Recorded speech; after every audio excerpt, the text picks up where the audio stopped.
Then I'll say hello. You are live.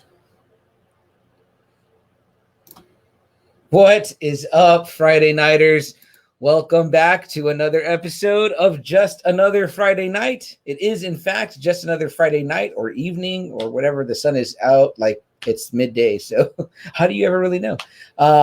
My name is CM Chuck. I am one half of your hosting team here at Just Another Friday Night. And this man we like to call Adamantium Adam. I call him Double A. What's up, everyone? Good Friday. Have a happy Good Friday. Yes, indeed. Guys, you know how we do things here. Every Friday night, we go live on Facebook so that you can join the conversation that we're having about our topic. You can comment, you can like, you can do a bunch of other stuff. Sometimes we can't see what you're doing because we're using a StreamYard software that lets us see your written comments, but not necessarily all your emojis and things like that and likes and things like that. But feel free to do it anyway. Feel free to join in the conversation, talk with us. We're a little bit earlier than we normally are, but that's good because we want to get everyone in and out early so they can enjoy their evening. Love you, Amy. Amy's in the house. Love you too, sis. Guys, what's going on this week, Double A? What's going on in the world of pop culture? What's going on in the world of we just had the big fight last Saturday. Canelo and Billy Joe Saunders. That's right. Largest indoor crowd, at least in the United States, for post-COVID or COVID. During COVID, we had 73,000 people inside Texas Stadium for a big fight, man. Here in Texas, right? Texas Stadium. Your football world. team's Jerry's world studio. Yeah. As they said in the fight, the announcers, the house that Jerry Jones built. Yeah, which I was like, golly, they had to throw that shit in there. He did build it. I know he did, but golly. But it was a good fight. I was very satisfied, very pleased. I was satisfied too. I thought Billy Joe was going to give him a bit more challenge, but Canelo was just man. He was just more that hard shot, man. Hard shot. I think it was a perfect shot. Billy Joe was going down. Canelo was throwing a hard uppercut, and once it's closed, that fucking eye swelled up. Bad. Yeah. Some people say, "Oh, you can say what you want," but if you're a boxing fan, you know that his corner did the right thing to protect him because once this is closed, Canelo's just going to be throwing outside and just nailing the shit out of you. If you saw the reports that came out afterwards, the dude had a broken orbital like in 4 places. And you can't cast an orbital, so trust it just has to heal. Don't lose your sight because of one fight. Right? Fuck that. Right. So, Roxanne's in the house, and she's right now at the Bang Bang Bar. What's up, Foxy Roxy? Yes, the Bang Bang. And if you want to go see Roxanne over at the Bang Bang Bar, I believe she's there till 8. The Bang Bang Bar over on El Mio Road here in San Antonio, Texas. Great bar to have a drink at. What's up, Kalel? The last son of Krypton and #1 TikToker in my house, one half of the Monkey and the Unky team on Fortnite. We got a victory this season the other night, got some kills, and we actually got some playtime in with our good buddy Mark's wife, Yvette. She got some That's right. We were all Fortnite in it together for our very first time, so that was pretty cool. CM, speaking of Fortnite, how did your hunt go? Were you able to get it? I did. I got out of the 3 covers, I landed 2. I thought I talked about this last year, but I guess maybe not. I might not have. But either way, super thanks to Invincible Comics. That is a comic book group on Facebook. They do collectibles. Chris Rizzo really helped me out by getting tagging Rob, who had some extra copies. Damn, I met him at his house, picked it up. He really helped out a fellow collector, and that's what it's all about, guys. So that was really cool. And I actually just told this story. Maybe that's why I feel like I told it here. I told it on Saturday. Okay. I did a guest spot, guys, on a Friends of Our podcast called the Now Watch This with Lucky and Joe podcast. You guys might know Lucky as the Dork Dad. He's the host of the Dork Dad podcast, and he has a new podcast called Now Watch This with a gentleman who is a fan of ours and has been a fan of ours since well, I would say almost since we started. Pretty much, Joe Martinez, we and Lucky had a laugh, actually. It's a really fun episode, guys. We talk all about Clerks.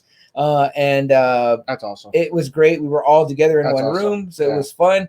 But we actually had a laugh. We said Joe, I believe, is the only one to celebrate our entire catalog and Lucky's entire catalog because he's a completionist, so he listens to every episode. Yeah, that's right. That's right. Joe, I remember Joe told us that. Yeah, so that episode is out now, guys. You can hear it again. It's called Now Watch This with Lucky and Joe.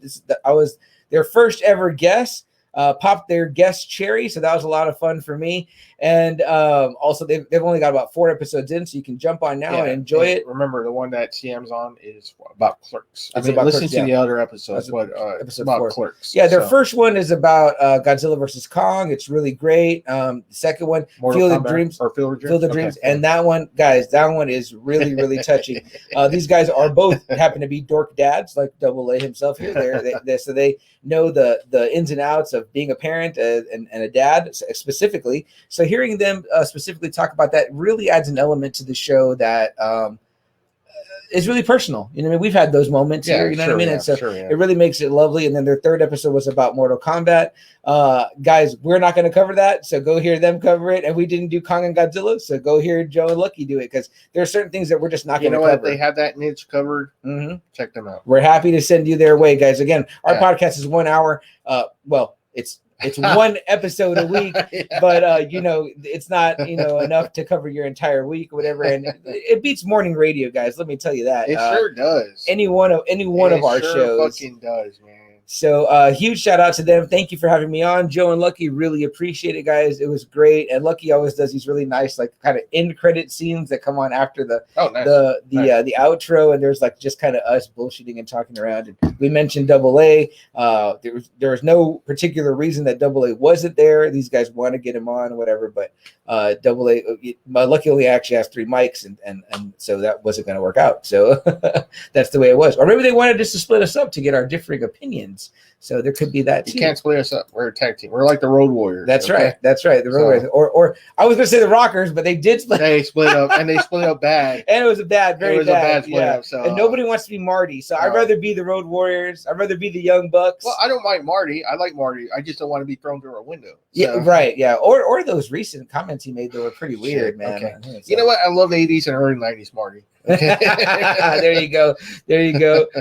Yeah, guys. So please go check out Now Watch This with Lucky and Joe. They also have their own Facebook group. Like we have a Facebook group, but theirs is called Now Watch This, The Watchers. You guys are the Friday Night Faithful when you're listening to us, and when you're listening to Joe and Lucky, you're one of the Watchers. I told them, why didn't you go with the Watchmen? And they said, well, there's also women. So I was like, oh, that's a good point. Well, but there are women in the Watchmen. That's true. I like being a watcher though, because I feel like Uatu, the Watcher. Oh, he's like looking over the Marvel universe. You know what I mean? So who else we got here? Oh, there he is, the man himself, Joe. Hey fellas, I'm in the building from work. Joe, we appreciate you being here, man. Awesome. I'm sorry about your team, East Central. I'm sorry. But you know what? The kids did great. It looks like they had a badass baseball record. Right on, man. So long as them scouts got the eyes on them, man, that's cool, man. That's really cool. And Joe tells a really touching story about that on that episode. So you guys know me. I was like, Richard's in the house. What's up, guys? What up, Rich? Yeah, glad for being here, brother. We appreciate you as always. Joe says the Young Bucks for us. If I have to go with the modern tag team for me and CM, it had to be the Briscoes. Oh, there you go. The Briscoes are just hardcore. Yep, man. I like that. I'll be Mark because I feel like I'm more. I don't care. I don't care which one, Mark or Jay. They both kick ass. So those guys are fucking badass for sure. I love those guys. Let's see here. Adam C. got to get on a good parenting app. Good parenting. Yeah. Okay. How about Parenthood? Ooh, I like that movie. There you go. Yeah. I was going to say The Parent Trap, but I don't know what that movie is about. I like Parenthood. Steve Martin. Yeah, that's a great movie. The kid with the bucket ramming his head and all that. So, let's see. Amy says, but who watches over the Watchmen? That's a very interesting question. We have posed that question many times. What's our episode about that? Well, we got an episode about that, but who's overseeing those that oversee? Maybe the boys. In the boys episode, we talk about that. Boys. Yes. In the boys episode, we touch on that very heavily, sis. So go listen to. Well, watch the boys first on Amazon Prime because I know you're behind on shows. Man, and they're coming up with season 3 pretty soon. Yeah, man, it's gonna be great. Amy also says Bushwhackers for me. That's nice. Luke and Butch. Damn. Yeah, man. That makes me think about me and my pop. Me and my dad watched the Bushwhackers, so that's pretty cool. Good pull there. It's just from the 80s right there. What else we got in there? You know what? I heard real quick, before they became Roast Records, they were known as the Sheep Herders, and they were a very hardcore team. Like, really? Very bloody, like, tag team. You know, they didn't do the Butch and Luke shit, the licking and the fans. They were, like, very hardcore. Wow. So there's some footage of them when they were the Sheep Herders. Check them out. It's much better to be the Sheep Herders than the Sheep Shaggers. You don't want to be that. So, well, they were violent as hell. From what I read, I'm down to watch Very that, violent. man. Luke and Butch, man, no doubt. I believe it. So, what else we got in there? Joe says, "Fuck yes, Adam. Parenthood is a great movie." Let's see what else we got here. Joe says, "Always appreciate the support. Of course, my brother. We're here for you. Support us, we'll support you." Yep, and I had a great time being there, man. It was awesome. Lucky, I'm sorry we drank all your beer. My apologies. Let's see. There we go. Parenthood is a great movie. Great. Guys, so that's it. Like we do in the first 30 minutes, we invite you to join in the conversation, comment. After this first 30 minutes, we're going to take a quick little, like, it's not even like I call it a blip of a break, literally, or whatever, where we're going to read through more comments if there's any, and then we'll get right into our topic, whatever. But at the start of the show, this is what we do. We say hello, let you join in and say hello and comment in, and then we also talk about what we saw or what we did in the world of pop culture. What Double A was talking about earlier was I was chasing the Batman X Fortnite issue 2, 0 Point. That's a comic right now that's kind of going hand in hand with the actual Fortnite game, which a bazillion people play. I play with my nephew. I love it. There's like all these like different skins you can wear. You can look like your favorite football team and put your own number on there, which is cool. You can look like soccer. If you're into soccer, you can dress like superheroes. They had a whole season dedicated to like all the Marvel characters. They've got Batman, the Joker. You can be the Nolan Batman specifically if you want. You can be the Predator, the Alien. You know what I mean? Like, you don't get into their powers, but you just look like them. So it's gotten pretty cool. So in fact, it's just like being like Mystique. Pretty much, yeah. And you're running around and you're using guns, which I always make a joke about. That's funny, as that, you know, they got Batman using guns. You know what I mean? But what's cool about this comic book series is that if you buy each issue, you get something in the game you can redeem. So that's right. It's been super hot. It's been selling out. The first issue sold out. The second issue, It's a smart idea, right? Yeah, just fucking smart. Oh yeah, keep selling as comics. You get a code, you know. I mean, shit, those comics probably so like crazy. Number one, it's Batman. Great, exactly. Great. You get your number one. Some say number one. Some say number two guy in DC, right? You know, my nephew knows who Batman is. Whatever. Number two, it's a comic book. So I feel like we sat the other day and read issue 1 and 2 together. I'm like, I'm getting them into comics. Like, this is cool. Like, I'm gonna reel them in. If you're into video games, most likely you're into comics. So that just works really well hand in hand. So. So yeah. Speaking of, you mentioned like some sports. Our San Antonio Spurs made it, man. We're in the playoffs. Right? Clinched. We're probably not going to win the title, but man, it's just, you know what? Having another playoff year for Pop, that's fucking awesome. Yeah. They announced the football schedules, man. If you are a Cowboy fan, we got some pretty bad news. We are going to be on opening night, September 9th, but against the fucking Super Bowl champs, Tom Brady and the Tampa Bay Bucks. So. Once again, it'll put me in AA at ends. I'm a Patriots fan, but I root for my boy Brady. My heart kind of fucking exploded. And you know what? With you know, talks about, you know, maybe Aaron Rodgers either leaving or going to the AFC, retiring, whatever. Man, you know what? The NFC is just like super wide open for Tom Brady. I can't think of another team. Breeze is gone. Breeze is retired. Breeze is gone. If you know, Rodgers does go to the AFC or he does retire, I mean, okay, no more Packers. The NFC East is just in a whole rebuilding mode. Yeah. All 4 teams are in all, rebuilding. I think the Vikings still have Cousins. Yeah. You know, which Cousins has proved that he's, you know, sorry. Seattle, they always start off great, and then they always start falling off towards the end. Yeah. You know? So, I mean, there's, man. It's what keeps, to me, Russell Wilson out of that elite conversation. I mean, it's like, you know, you could say. But, you know, it's weird. They gave him all the weapons, right, in his first years, and then all of a sudden they just, like, traded everyone, got rid of everybody, and then it was like they just expected him to win. Yeah, you can't. You need that. You need, you know, when you've got a team that's working and clicking at with, you know, reminiscent of our Last Dance episode. It's like, why do you ruin the band? The good thing is going, you know. What I mean? And what's bad too is that from what I understand, Tampa Bay was able to sign all their starters. So it's pretty much that same Super Bowl team. Yeah, I mean, that's great for them. You know what I mean? I mean, man, you know, right now they have to be the team in the NFC. And then I was asking some people at work, I was like, AFC, is KC still the big dog in the AFC? I'd have to say maybe still. Yeah, I would say so. I mean, Mahomes is legit. I mean, like and super young. Yeah. I mean, he went super young. To go all the way twice. And yeah. super young, super strong. The kid's got an arm like a freaking cannon. So yeah, I mean, me and my dad are Patriots fans, and so it's like been rough for us. We lose our guy, and he goes and wins the next year. So we play them this year too. We play the Buccaneers. So it's like we'll see how it fares for us. But yeah. I mean, there's been no talks at all about Rodgers going to New England, but hey, I'll take the guy right now. I mean, shit, him and Belichick. I mean, it's funny because it's like it feels like there's very few guys that are in that conversation for elite quarterback. Rodgers is definitely a part of it, but you know what?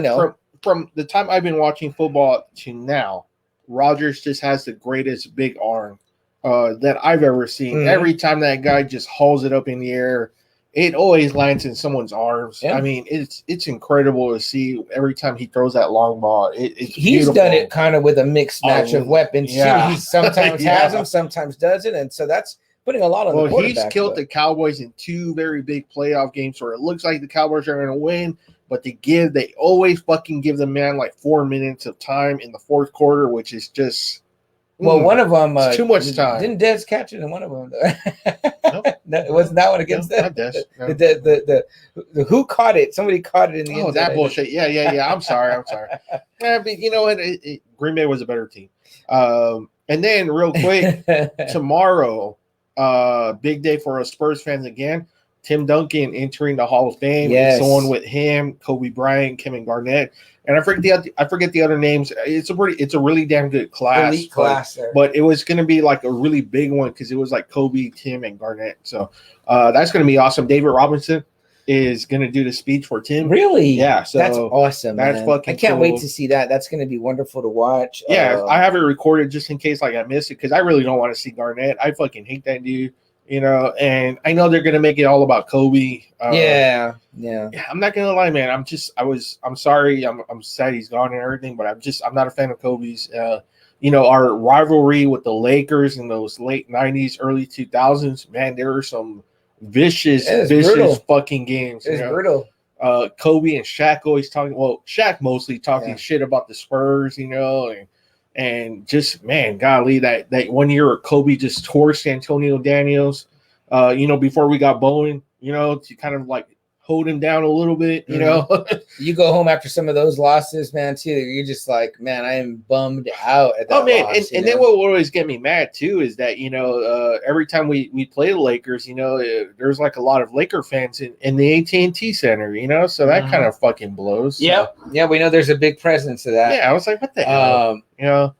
So, let's get back into these comments. Double A. Take care of him for me because I got something here going on. Yeah.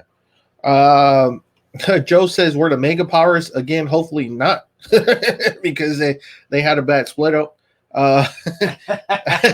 Real bad at WrestleMania 5. I do see us as Hogan and Macho Man, though. Yeah, so but I get maybe that. in that good year, but again, we're going into rocker territory. I know, it's tough, right? It's tough. Few tag teams stay together. True tag teams, Amy says, "Go Spurs, go!" Yes, awesome. Go Spurs, go. Rich says, "Super excited for the Spurs. They play with the heart each game. They do play with heart." Dude, I love Lonnie. I love DeJounte. I love Patty. It's like we have such. I like this youth. I like these guys. I love Becky on the bench. That's great. I mean, so that's awesome, man. I mean, Amy with exclamation marks. Brady. Okay. Yep. Rich says Cowboys will lose. Hey, Rich. Okay. Not a Cowboys fan. Yeah. Cowboys fan. Joe says she hopes we get some free coffee with the Spurs win. Absolutely. I didn't know. Did they still do that? I think so. Okay. I think Valero was the ones doing it. Yeah, I know they were, but I didn't know they were still doing it. Now Valero's are Circle K. Is that correct? Oh, okay. I don't know. The other day I was out and about, and I swear that I saw Stop and Go, and I was like, yes, whoa. Yes, there are. So that's it's blowing my mind right there. Amy to Joe with the coffee. Hell yes, Joe. Richard says right now Washington being talked about being the team to watch out for this season. The team without a name. Yeah. Joe says Friday Night Fantasy League. I am totally down for that, Joe. We can get that popping off. So we get you and Luck in there. Double A doesn't play fantasy, but I get us enough, guys. Don't worry about that. Amy says, "What you sipping on, bro?" I decided to have a Dos Equis here with Double A, my podcast partner on podcast night. Right. I'll talk a little bit about that in a second. Amy says, "Donkey." Donkey? Oh, yeah, Tim Donkey. Yeah. Oh, okay. I thought it was only what you do. Here we go. Rich says, "What about Alex Rodriguez buying the Timberwolves?" Did that happen? He's part of a group that bought him. So wow. Hey, more power to him. Right on, A-Rod. Go for it, man. Yeah. I'm more about more ethnicities owning stuff, so that's cool. And A-Rod's a big one. Yeah, so. Yeah, definitely, man. And baseball money, right? Huge baseball money. So yeah, he was worth more than franchises. Rich says, "Do y'all think Becky will be the head coach next year?" No, I think Papa's going to finish off this year because he's got a commitment to the USA team. Oh, really? Okay. So I think he'll do one more year. I know that he was previously committed to LaMarcus, and since that all filtered out, it's like let's if he wants to call it a career, I'm hoping Becky does. I hope so too. It, I would feel really honored and distinguished to have the first. Well, not just that. It's not just her being a woman. I love her career. What she did for the Silver Stars.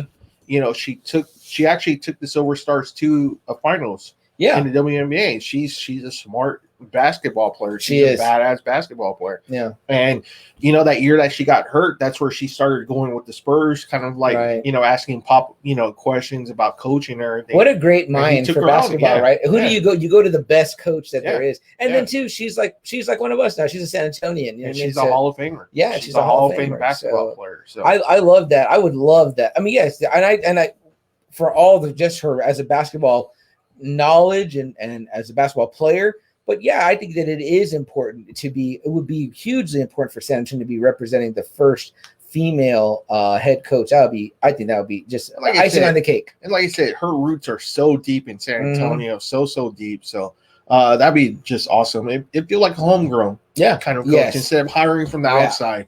We're getting someone from home. So. Totally agree. And she's been with us several seasons now, so that's amazing. Rich, you're hurting me right now, buddy. No, not a Cowgirls fan. Oh, Indianapolis Colts all the way. Now you're hurting me, Rich, with the Colts. You didn't have to go Cowgirls, Rich. You could have just said Dallas Cowboys, but now you're drawing the line there, buddy. And the Colts here in my territory, which is the AFC, is I'm the only AFC guy, and my little group of friends, this guy's brothers and them. You know what I mean? We always laugh jokingly because his brothers are fans of one, the Redskins, and the other one, the Giants. So it's like Giants, Redskins, they're on the same, division. It's like, geez. Well, I'll tell you what, though. There's one thing, though, the Colts can't do. They can't hold on to a damn quarterback. So, ooh, Rich, you guys got to lock that down. Hey, could that be a landing spot for Rodgers? I feel like no. I don't think they got Rodgers' money. I don't know about that. Rich says he does play some fantasy football. Rich, we'll keep you in mind for the Just Another Friday Night Fantasy Football League. There's a lot of F's in that. Friday Night Fantasy Football League. Oh, shit. Yeah, right. Let's see.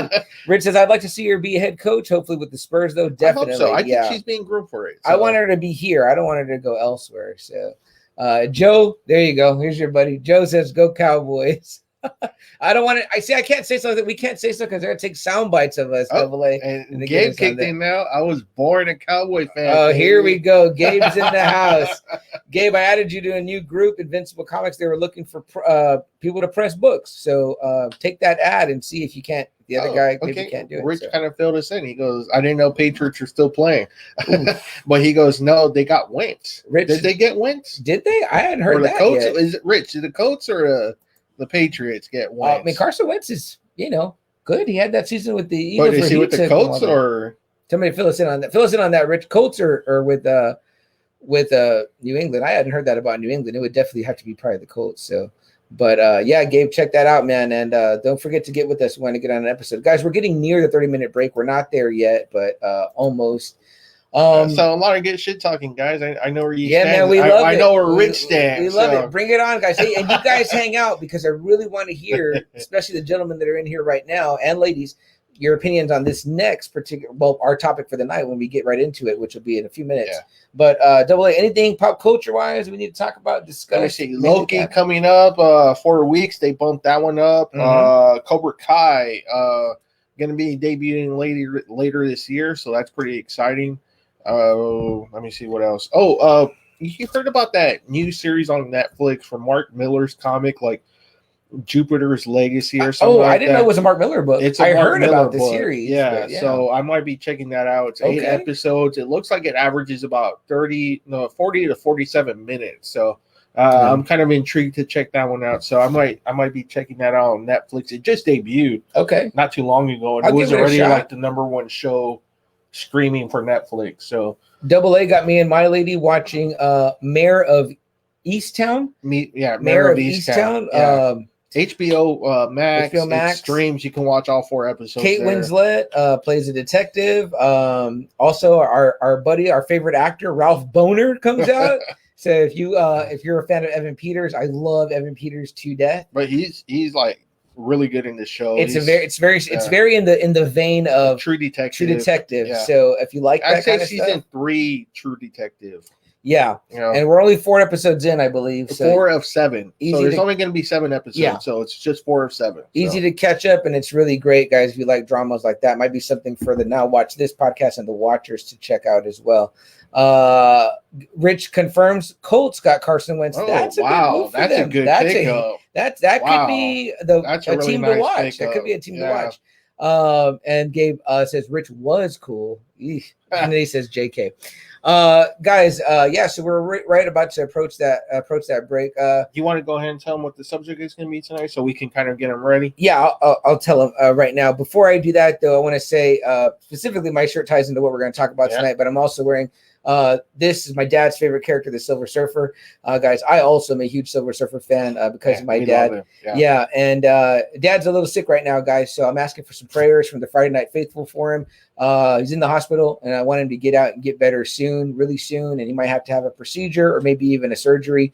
Guys, so if you would please put your thoughts and prayers with my dad right now over at the VA hospital, it would mean everything to me, man. Because me and my dad are super tight, and I know you've heard me talk about him here a lot, and wearing the Surfer for Dad, for sure. He's my Superman. He's my hero. So I'd appreciate it, guys, big time. But with that being said, I'm going to talk about 2 things that our subject for tonight. It's a subject that I can't even tell you when I started liking either, but I can tell you that I liked them both with my dad and that my dad liked them with me, and we enjoyed them both. Awesome. Yeah. One of the things, one of the kind of universes we're going to talk about, we're talking about more or less the creators. But my dad saw the part of the universe. He probably saw both the movies in the theater, but the man that created Star Wars, George Lucas, and his Star Wars universe. Which is his birthday today. That's right. Happy birthday, George Lucas, as we call him, Emperor George Lucas. And then on the other side, again, my love for comic books and all the things that the great Generalissimo created. Stan, when your nickname is the man, it just says it right there, Lee. Guys, tonight we want to talk about who created the more important, the more impactful universe. Was it the Force or was it the True Believer? That is the title for our show tonight, and that's what we want to talk about with you guys. Who did it better? Who is more prominent? Whose universe is more important? Whose creations are more important? Was it Stan Lee or was it George Lucas, or is it George Lucas? You know what I mean? So we're kind of going to do a versus here, a head-to-head, you know what I mean, of the 2 titans. It's like celebrity deathmatch. Yeah, the 2 titans of the pop culture industry. I mean, guys, we're talking about the literal backbone here. There's no reason that geeks like us gather around, or nerds, or whatever the hell you want to call it. We don't like either one of those terms, but just fans of pop culture. You know what I mean? The reason why, we get up and get out of bed and make a podcast about this stuff, go to the movies. You know what I mean? You have George Lucas debuting Star Wars in 1977, but he had movies before that. You know what I mean? And you've got Stan Lee had comics way before that. 40s. 40s. Yeah, built in. Yeah. Those comics were built in, but they didn't get movies till much later, spawned a whole nother universe. And now we live in a world where those fall under one hub of the Disney castle, but yet the properties are probably hotter than ever. Look, at one time you could have said Star Wars was here and Marvel was here. Mm-hmm. Now, ever since then, they've gone just about head to head now. So Disney doesn't have all this money without these 2 franchises. That's right. And I've got some interest. I've got the tail of the tape coming up after the quick break. But while we're in the moment, I want to hear what you guys, the Friday Night Faithful, all you Friday Nighters, think. Who did it better? Was it the Force or was it the True Believer? Who's got the more important contributions to pop culture? Damn. Guys, these are the titans of the industry. I love them both. It's hurting my heart. It's gonna be. I'm telling you guys, it's watching your two favorites go at it, guys. So we're getting right up on that break. Think about that question: Stan Lee or George Lucas? Without whom do we have the pop culture universe that we have? And if you're listening to us just on the audio version, we're going to be right back after a quick blip of a break. And if you're with us here live on Facebook, you know we're not going anywhere. In fact, we're going to read your comments now, hear what you think about the topic tonight. We'll be right back. Guys, if you're listening to us on Facebook Live, we hope that you are. We hope you're hanging out with us a little bit earlier than normal here, which is good for us. Our good buddy Steve hasn't showed up yet, but we hope that he is. Now we're going to check the comments and see what's going on. And you see it right there. We've got the Force and the True Believer. Who's doing it better? Who's doing it bigger? Stan the Man Lee, or I don't think George Lucas has a nickname. If somebody knows it, tell me and I'll change it. But we've always called him the Emperor. What about Boy Toy Lucas? George Boy Toy Lucas. That's for Clerks 2. That's for the Clerks 2. And if you want to hear me talk about Clerks Part 1, you can go check out Now Watch This with Lucky and Joe. Let's plug. Yeah, give it a listen, guys. It's available on Spotify, anywhere podcasts are available. They don't have a visual part yet, but I also did a pretty cool TikTok with them on our TikTok, which you can see at JAFN Podcast. All right. And guys, our subscriptions on YouTube have finally started to move. We were stuck for a while where we had a big jump up to 57 and then it went down to 50. But now it's at 50. trying to bring us down. Yeah, YouTube's playing games, guys. So guys, if you know people that like pop culture, and I have discovered in my YouTube hunting that there are other San Antonio podcasts and shows about pop culture. Yeah, they're not live like us, baby. We do it live. No edits, no cuts. But they're out there too, and that's cool. If they want to support us, we'll support them. But if they want to talk shit and fight, then we can do that too. We like wrestling, so that's one of our things. So there it is, the Bullet Club itself. So guys, please go give us a like, follow, share at JFN Podcast. And again, please give us a subscription on YouTube. That's what we're trying to build right now. But in the meantime, let's get into some comments, guys, on the topic of the night. Again, we're talking Stan the Man versus George Lucas. George Boy Toy Lucas. Guys, and in case you didn't know, if you need it, we got $20 shirts still available, right? So we got a few left. Hit me up on a message, a DM, direct message, Instagram, Facebook, wherever. I'll get back to you. I'll let you know what sizes we have and what colors we have if you do want a shirt. $20. I've done some deliveries. I've done some mail outs. If you guys saw our good bud who helped co-create our logo, Justin, got his shirt up in Ohio. So we're being rocked in Ohio. I know that our El Paso mail out received their shirt. So it's been mailed out. Friend of the show, Kashmir, got her shirt. She did a great little video for us that we put up. That helped us out a lot. Yeah, that was a big help. So that was very nice of her to do a video instead of just a picture. And we've got more shirts to go out and be delivered. So we want to thank all those people that got and received merch. And again, we ask you to send us your pictures. We want to see them so we can put them up on our social media. Yeah, that'd be awesome. We have had a few people take pictures and they look great. Yeah, we've always got Foxy Roxy and a Hootie Bear showing off their shirts. We appreciate that greatly from them. So let's see what we got here in the comments. Double A, take it over for me. Okay, right there. Joe says, loving all the content that's been shared this week in Friday Night Faithful from Jerry and Anthony Caruso. So Joe's been loving it. Big ups to them. Thank you guys both, Jerry and Anthony. Richard, prayers for your dad. Thank you. Joe, prayers for your pops. Thank you, Joe. Gabriel, God will provide. I'll keep you guys in my prayer. So thank you, man. Much appreciated, guys. Oh, my Danny in the house. Hey, what's up, Danny? Dan, I hope you're doing well, Thea. Yes. I heard about what happened. Yes, me too. Get well soon. Get well soon, Danny. And she sends goodwill to your pops. Thank you, Danny. Appreciate that. Richard's excited. That's a good topic. Let's bring it on. Yeah, right on, man. That's exactly what I want to hear. Looks like Joe has a pick. Excelsior. Oh, all right. Very clear cut, Joe. Damn. No waffling. I don't like it. I don't like a man that's not only a Sith deals in absolutes. Ooh. Damn. So, let's see. Damn. That's ugly. F the others, Joe says. All right, Joe. Okay. All right. That's there. That's just right where it is. and Rich has JFN podcast all the way. We can have a battle royal. Let's do it. In fact, Lucky the Dork Dad has mentioned, and I should maybe not be revealing this, but spoiler alert, sorry, Lucky, has been talking about the potential for a local podcast throwdown, either Jeopardy style or Family Feud style. So we would be like we would be a family, me and Double A, and we'd be up against the other podcast families. But he would have to host. So I told Joe, well, your podcast partner has to host. So what the F there? Unless we can get someone to learn maybe what it is that Lucky's going to do and then host. But that might mean that Lucky still knows all the answers and would do us dirty. But I don't think so. So we'll have to find out. We'll have to figure all that out. If not, Joe may have to get a surrogate partner in the interim. but wow, hey guys, would you be down for a San Antonio podcast Jeopardy style or Family Feud style throwdown? We're game. We could do it Zoom style, virtual. I mean, we're vaxxed, you know what I mean? But I don't know where you get us all in one room and get us all on camera or whatever. Yeah, that'd be some shit right there. Yeah, it'd be some shit right there for sure. What else we got here? Danny, stand the man all the way. Okay, way to go, Danny. Rich, stand the man Lee all the way. That's all 2. Right. No, 3 already. Amy throws us a question. Can you compare 2 legends if they're in the same category? Well, for me and you, we can pretty much say they are different categories. They're pretty string. It's pretty cut down the middle. Stan's heroes. George Lucas is kind of like a religion. Almost, yeah. So yeah.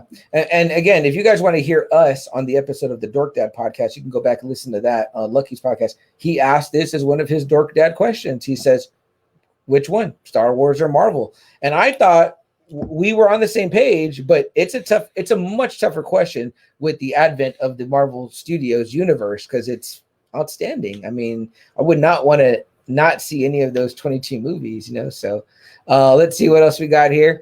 Joe says get the black JFN shirt at 3leggedrabbit.com. Yes, right, go to 3leggedrabbit.com. You can get our what I call logo B. It's the shorter, rounder logo.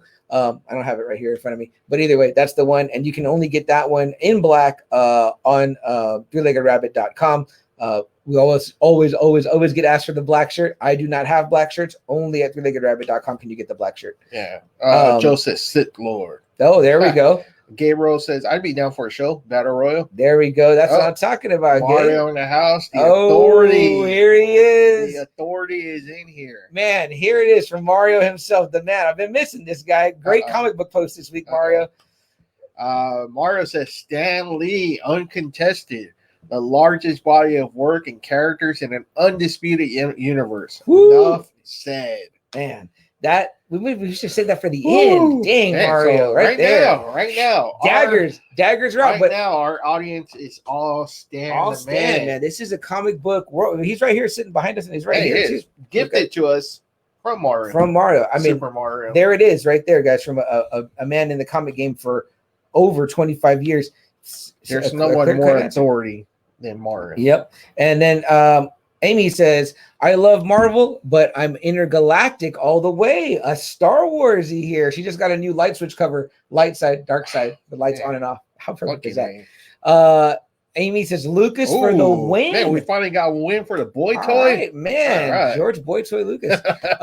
Guys, yeah, Joe says, hard to argue with Mario. Definitely is. Rich definitely goes, reason why Marvel, because kids know about Marvel and the superheroes. Not all of them know about Star Wars. We're definitely going to talk about that, Rich, because my nephew watched him growing up, and he entered in with the Star Wars stuff, and then he switched over. Now, let's see. What did I want to say before we got going back? Maybe it was back on shirts, 3-Legged Rabbit. I don't know. Maybe it was something like that. But either way, guys, great stuff thus far. We definitely want to talk about this when we get into it right now. So let's see. Well, let's get into Let's get the ball rolling, guys. And it looks like they've already got some pretty clear-cut choices. It was a little hard for me, but yeah, and it's you know what? I'm going to say it right now. It's still hard for me. Let's get into this, man. Let's do it here, guys. We're going to get back to recording for our audio listeners. Guys, if you stuck through that break, thanks for hanging out. And if you know, every Friday night, we do go live on Facebook Live so that you can join in the conversation. We just read through some fantastic comments. We revealed our topic for the night, the Force and the True Believer. Stan the Man Lee versus, as Double A's been calling him, George Boy Toy Lucas. I called him Emperor George Lucas, but maybe I'm completely wrong. Was that a punch from Kevin Smith? Because he's such a diehard Lucas. I mean, Stan the Man fan. Yeah, we do know that Kev definitely does love Stan the Man. His first ever cameo in Mallrats, you know what I mean? That started it all off. So before we start, and I hope Mario's still here, we're going to do it like this. I'm going to do it boxing style with the tail of the tape. Guys, Stan the Man Lee from Manhattan, New York, New York. Ooh, Manhattan. George Lucas from Modesto, California. Stan Lee, at the age of his death, he's no longer with us, sadly, 95 years old. Currently, George Lucas, 77 years old. How about this, guys? Stan Lee, born December 28th, 1922. Then on today, May 14th, 1944. So 22 years apart, right? That's funny, 22 and 44. George Lucas is born. Stan Lee comes in at 5'11". I didn't know he was that tall. I was like, all right. George Lucas, 5'6", a little closer to my height. All right. Now here's a big one. This is what it said on Google, so I don't know how right this is, but Google said this. Net worth, Stan Lee, at the time of his death, $50 million. Google said George Lucas, net worth, $7 billion, guys. I believe that one. $7 billion. Yeah. Remember, when he sold Star Wars to Disney, it was for $4 billion. So his net worth is still going up? Is that just residuals? Yeah, it has to be. I mean, it has to be. Man, there you go. Let's see. We're going to talk about this in depth, but just some real quick. Notable creations: Stan Lee, Spider-Man, The Fantastic Four, The X-Men, The Incredible Hulk, George Lucas, Star Wars, Darth Vader. Would you count Indiana Jones? Yeah. He was the writer, so he created Indiana Jones. Him and Spielberg were the co-creators of the whole thing. Yeah. So, guys, these are no this is what I wanted to talk about. Earlier in the comments, we had a comment from Friday Nighter Untamable Amy, who said, can you compare two Titans in the same thing? And we kind of talked about how we think our differences between these two men and what they created. But I will say that they are obviously Titans in the pop culture industry and created these two things that spawn now. So there's no more just Marvel comics, because there's the Marvel movies, there's the Marvel shows, the Marvel universe. Yeah, just like Star Wars, it maybe was movies at the beginning, but now there's comic books, there's shows, there's books. So now they're more head-to-head games. But I will say this: what I wanted to say to Untamable Amy is that I think yes, you can compare two, because it's like when we say who's the ultimate guitar god, you're comparing two guitarists, and you're right. It could be just rock, or it could be just any genre, whatever, but like Prince gets thrown in that conversation all the time. You might not consider him necessarily a rock and roller, but I mean, he is. We've had this debate this week about the recent Hall of Fame inductees to the Rock and Roll Hall of Fame, not truly rock and roll, quote unquote, but it's music, and the influence, I believe, is there, in my personal opinion. So I'm fine with it. It's the Hall of Fame for music, and you could just change it to the Music Hall of Fame. Change it to that then. That's what everyone keeps saying. Stop calling it the Rock and Roll Hall of Fame if you're not going to put rock and roll guys in there. That's true. That's maybe a very valid point. That's maybe a very valid point. But that's my tale of the tape, guys. You've got it there. You've got Stan with guys. It's these two guys. They're the reason why Marvel Comics, the Star Wars universe, are two of the biggest properties going right now. $billion movies, $billion franchises. I mean, and it all started with these two men, really. Stan had help, and we're going to go into that. Definitely. Obviously, you can't have, a band is more than one person. Correct. Okay. Correct. George Lucas, though, even a solo artist is more than that. There's somebody at the board. You might have a producer. Writers. You got your producer kind of telling you where to go. Yeah. Even Elvis had a band, right? But but both universes have gone far beyond probably what both men probably realized was possible. The comic book world was seen as like just a kid's thing, a nerd thing, that you grow out of after a while. Mm-hmm. Star Wars was like this fanboy thing, right. Yeah, it was like the same like Star Trek for a while, you're just like, whatever. But now it's gone just beyond everything that you've ever imagined. Now Disneyland or Disney World, they have they Galaxy's have Star Edge. Wars. Yeah. They have the cantina in there, and Marvel is just everywhere now. Now, something that's undeniable is that these creations outgrew them. Yeah, they did. That is a hallmark of what fantastic creators they are. Is that people like us love this stuff so much, and people much more talented than us, like Kevin Feige, like the writers of the current Dave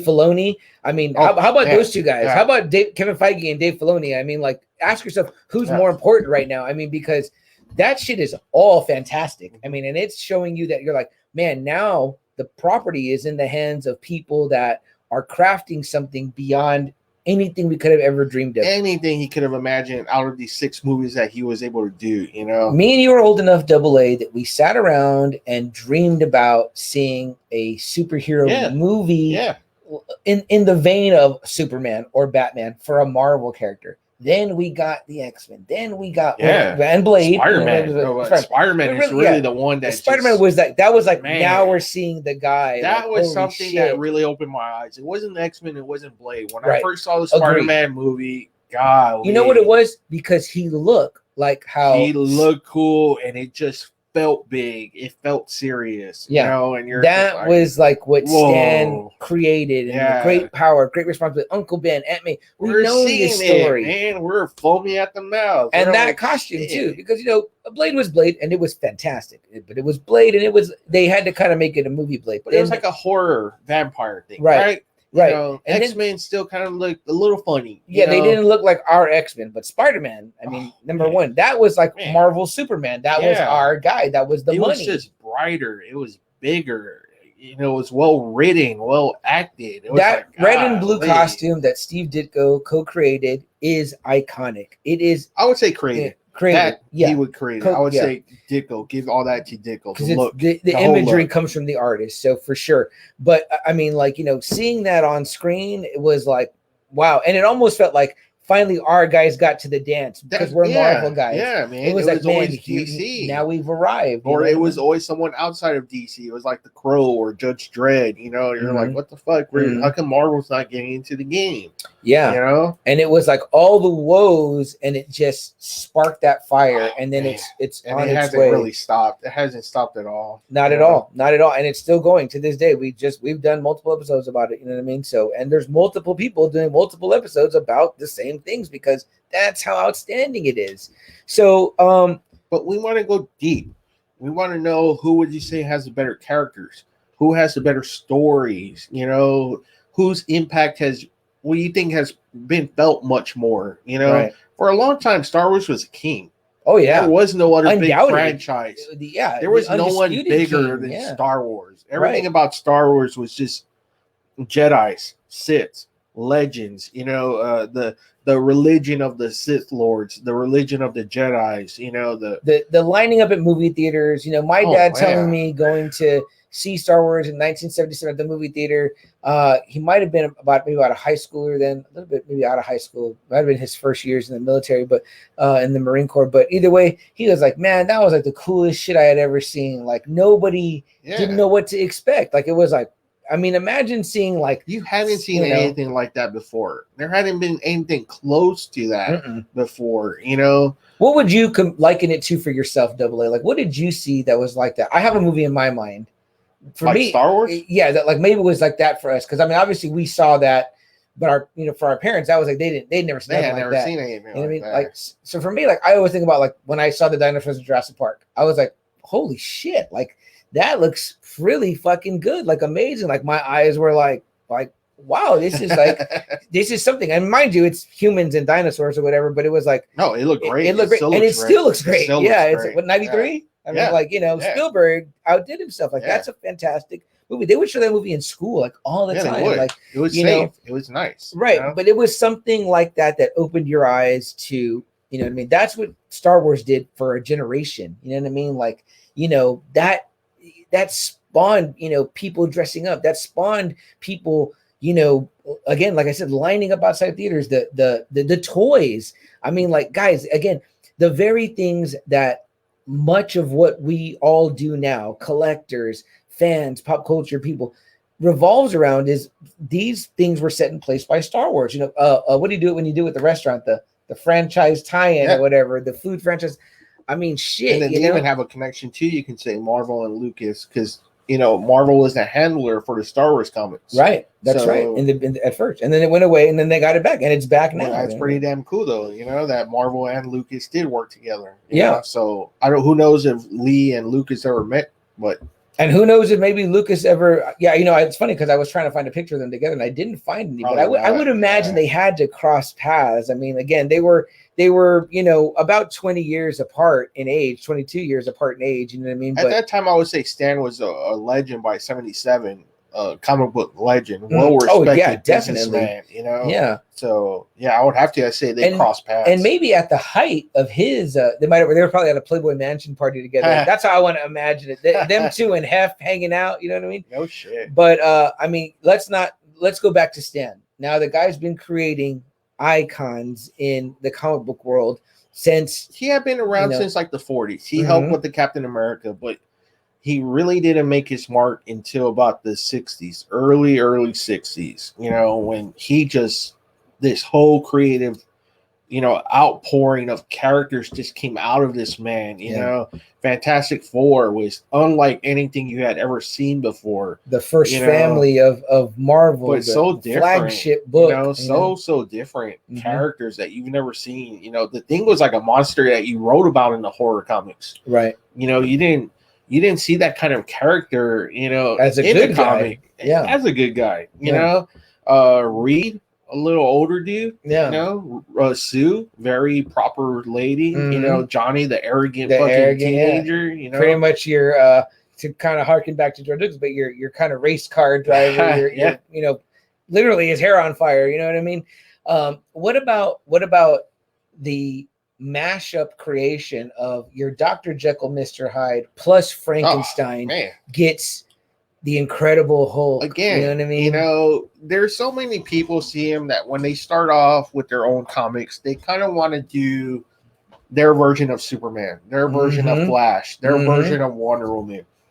When you look at the characters that were created by Stan Lee and Jack Kirby and Steve Ditko and all of them, you really didn't see him trying to copy a Superman. No, not at all. You know, the Hulk was his furthest thing away that you can imagine from a Superman. Yeah. You know, there was no speedster like the Flash. Yeah. You know, there was no Green Lantern that they were creating. These guys were creating, you know, Thor, the God of Thunder, Iron Man, bringing him in. You know, Black Panther. You know, who else? Let's talk about Marvel's Merry Mutants. He makes a team.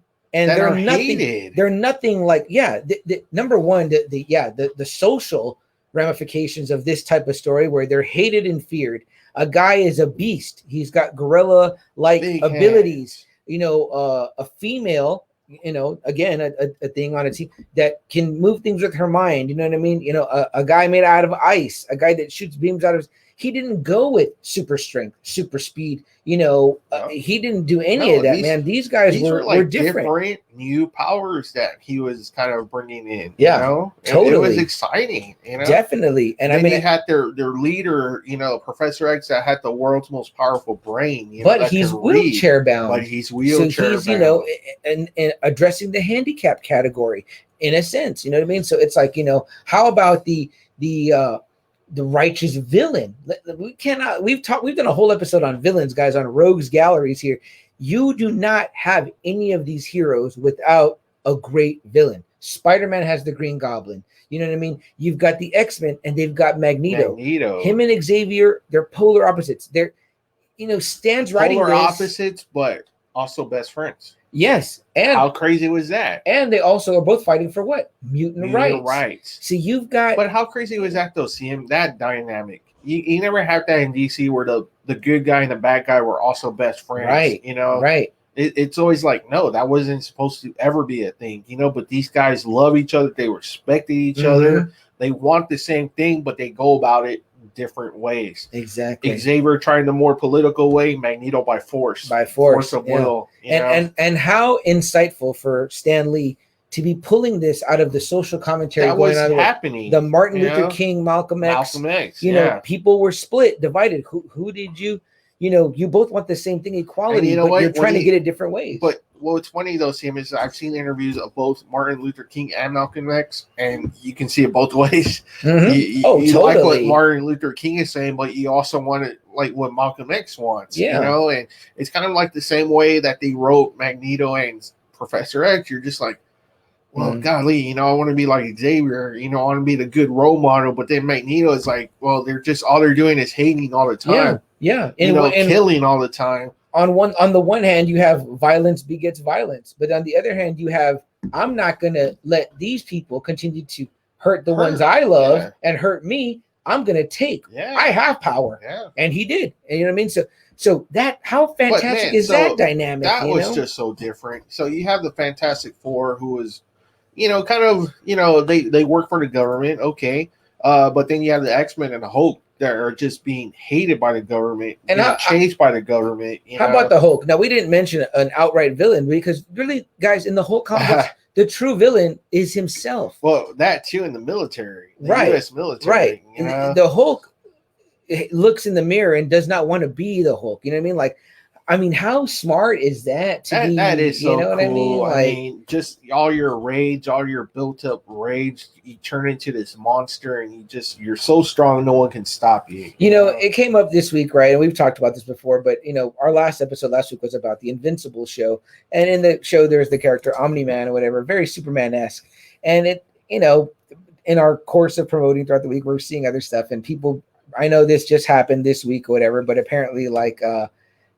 Hyperion, right? Just the Marvel character Hyperion. Yeah. He just beat up the Hulk real bad. Yeah. I absolutely loathe. Marvel doesn't need a version of Superman. And when anyone else does this, it's like this is what made them different. Is that they were, you know what I mean? Like if we have to put our guy against their guy, or again, we love DC also, but if you're gonna make it that way, it's like don't make a guy don't make Sentry, don't make Hyperion, don't make Gladiator, these guys that are got to be like a Superman to fight Superman. Give them our Hulk. You put against who you have to fight. You know what I mean? It's like you don't need to just make a cheap carbon copy or whatever because you're trying to have what they have. Even if somebody were to say, oh, well, then that means we never would beat them because Superman's going to beat us. Okay. Wrong. What about the guy on my fucking shirt right here? The Silver Surfer, so dynamic, so iconic looking. And yes, not created by Stan Lee, mainly created by Jack Kirby, but we know that creation goes further than just who made it up. So the whole thing was like Kirby had from what I've read, see him, he wanted, when they were both constructing Galactus, Kirby was like, you know what, for our god that we're making, we gotta have him like a herald. Yeah. But he didn't want to draw him like another guy in the spaceship. He wanted to just do it with the surfboard. Someone that would be able to fly anywhere real easy, nothing. He drew the Silver Surfer. Stanley saw it, loved the idea, went full force. That's it's gone in so many interviews written that this is Stanley's favorite character. He loves this. For a long time, he would not let anybody write the Silver Surfer. That was like a rule almost. And it is considered some of his best writing. That is actually considered his best writing, period. That 1 through 18 run that he had. And we talked about this. We've talked about this with Wolverine. Now, as many people know that are especially here know, Stan Lee did not create Wolverine. No. And the creator of Wolverine, he did create the character, but it took Chris Claremont to come in and kind of cultivate that character to make it what it was. And that's what Stan did with the Surfer. Although he did not create him, the words that went into that book were written by Stan. And then the ongoing, I think it's a big bulk of the Surfer stuff. It's 1 through 18. It's the Mobius story. It's everything, that wasn't like, I guess Ron Mars is kind of like the first one, I think, to write him after Stan, but Stan Lee for a good period of time, only he was writing Silver Surfer. Only that's it. And it's because here you have the man cultivating the character and making it what we know. I mean, again, everything that we know about Wolverine,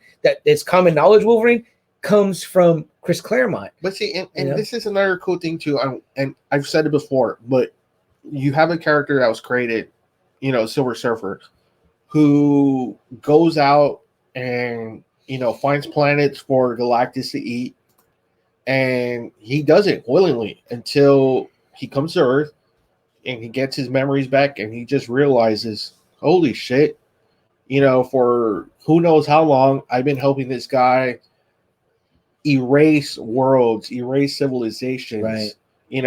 He mass murder, you can say, almost.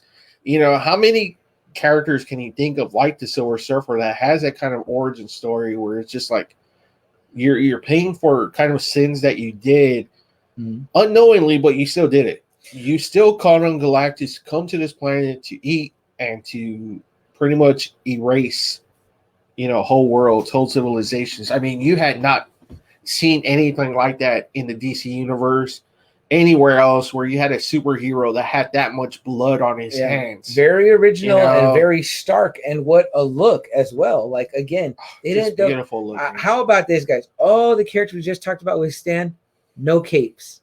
Like it's almost like he representationally wanted to distance himself for what we saw from the bigs at DC, which was Superman and Batman. Well, they wore capes or whatever. You know what I mean? It's like, none of the X-Men wear a cape, but Magneto wears a cape. You know, but then a lot of them had Doctor too. Like, there's so many characters that are like Doctor this, Doctor that. It's like, oh, that's all our doctors. And again, too, here's the thing. We talked about Jerry Siegel and Joe Shuster, the creators of Superman or whatever. Fantastic gentlemen that create the icon, the character that sets it off.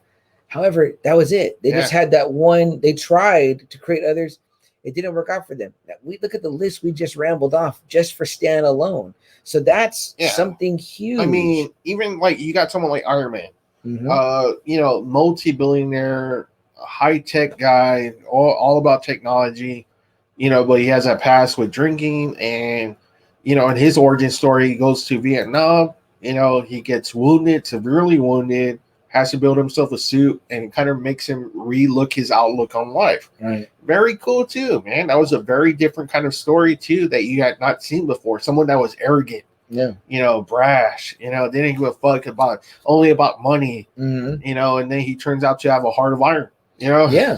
So it was almost that Stan set up the garish rogue, the the likable, unlikable type hero. You know what I mean? The kid from nowhere. You could almost say, and although we know that George Lucas has said that he drew on the swashbuckling stuff and all that, whatever, but is Luke Skywalker much different from Peter Parker? Not that much. You know what I mean? What about, your Han Solo? You know what I mean? And like you said, maybe a Tony Stark. I mean, it's like, are there similarities? You could almost say, I will say this. Maybe what Stan did was lay a lot of the groundwork, got people that had their nose in comic books ready for something like this to come out. So 77 comes and you get Star Wars and you get these characters and you're like, we're all in. George's characters did too, was bringing the non-comic book audience, the movie-going audience, and say, man, this is the coolest thing I've ever seen. A space pirate fucking story. A space odyssey, a space pirate, space opera, whatever you want to call it. What do you love about Luke? You loved it. It's like, I was just a fucking farm boy, but I find out I'm of a lineage of something more. See, that's what I was going to say. It's kind of like you said, like Stan kind of like already doing the space stuff with the surfer, or, again, the radical idea of a teenager headlining the own comic book, Spider-Man. Yeah.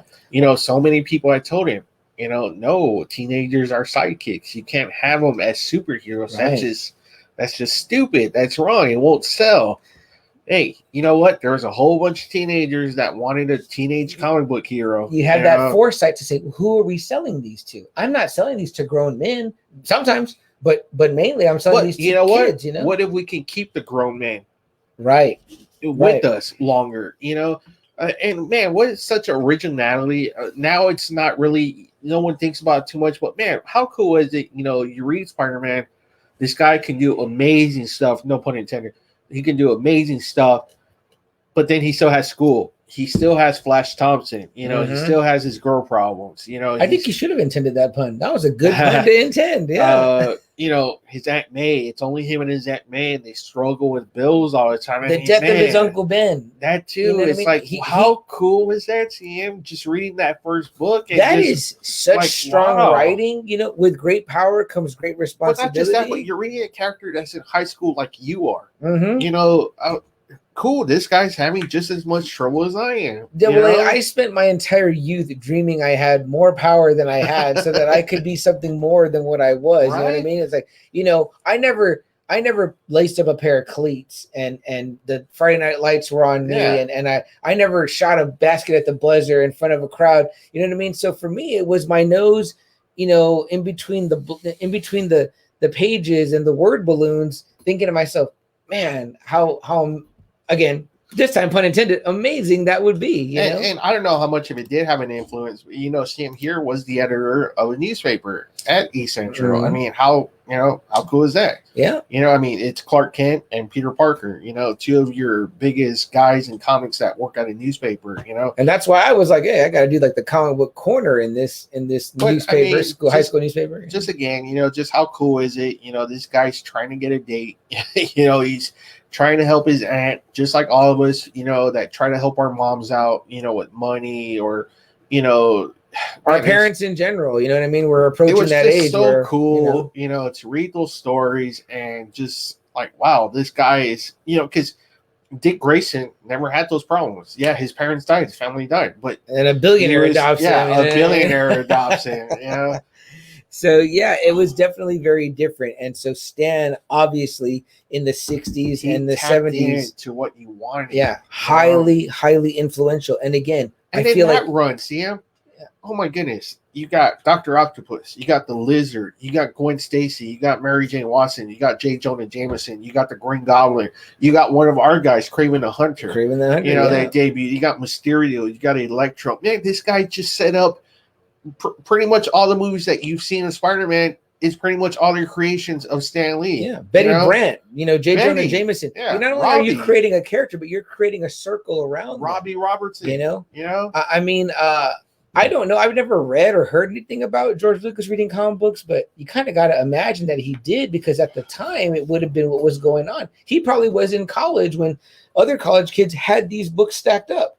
You know what I mean? And I'm not saying that one took from the other. No, you know of course not. Because again, Star Wars is very different, which we'll get into probably in the next 30 minutes. But there's no character from Star Wars that I can really say is a lot like a Marvel character almost. You know, Luke and Peter Parker is a pretty good, but after that, you know, you got like really totally different, for sure, you know, characters, you know. Although I will say, with what we know now, what you mentioned about this guy kind of being a mass murderer. Well, we have another mass murderer, probably the on-screen icon in Darth Vader, you know. So guys, we're really approaching that next break. So I'm going to go ahead and hit the button now. We'll take this quick blip if you're listening to us on audio, and then we're going to come right back after we read the comments from our Facebook Live watchers and listeners. I don't want to take the watchers from from our Friday Nighters. Sorry, guys.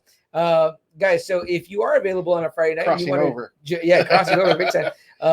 If you want to join the conversation, please, if you're free and available, hop on Facebook Live with us during any one of these live episodes and join in the conversation. Tell us why tell us if you think Stan Lee's the man, or is the Emperor is George Lucas. Yeah, and a personal invite to the other San Antonio podcasts that are maybe not live. Why don't you come on live when we're doing an episode and join our conversation? We would love to hear your thoughts on the topics we're discussing. And that maybe, you know, it can tie into something you talk about on your podcast. So, or your show. So, I'd love to hear that as well. But guys, yeah, let us take that quick blip of a break for the audio listeners. If you want to ever see the uncut and hear all the comments that go on during the little blip of a break, go to YouTube, search Just Another Friday Night. You'll find us there. Look for our logos, the red mic on the white background. Hit subscribe, and then you can watch the full uncut episodes. But if you just enjoy the kind of more streamlined conversation, you can hear us anywhere on Spotify, Audible, Amazon Music, iTunes, iHeart. All those places, guys. So we'll take this quick blip, and then we'll be right back. And if you're joining us on Facebook Live, you know we're not going to go anywhere. We're going to read your comments right now. All right, guys, let's get into it. I see the comments have rolled in. It was not split earlier. It was very, very Stan Lee heavy and very Marvel heavy. And we know we have a comic book audience. So there's nothing wrong with that. There's no wrong answer here. I mean, I love it, you know. So I mean, it's all great. Okay, Albert kicked in. Double A, jump in there. I'm putting my glasses back on. Controversial Albert Oliveras says neither Robert Kirkman, because Omni-Man will kill everyone. And there you go. What a very Albert comment. Wonderful. If you know fucking Albert, he won't go with whatever you ask him to pick. Yeah, he'll go with some fucking third party. He loves to go against the grain. So, but he does do wonderful music, which you can hear on our audio Albert, version. that's why we're going to read you off air. because right. Omni-Man will not kill everybody. I'm sorry. Okay, so what else we got here? All right, Amy kicked in. She goes, I love Kevin. Also love the stats. Oh, nice. Yes. Wonderful. Two men who move the world in different times, both gods in pop culture world in my heart. I love that answer. Great answer, sis. Obviously, Amy is just really torn. Yeah, and I relate heavily to that. We just got through talking about Stan. We're going to talk about George and his creation next. Joe says, will Disney ever cross him over?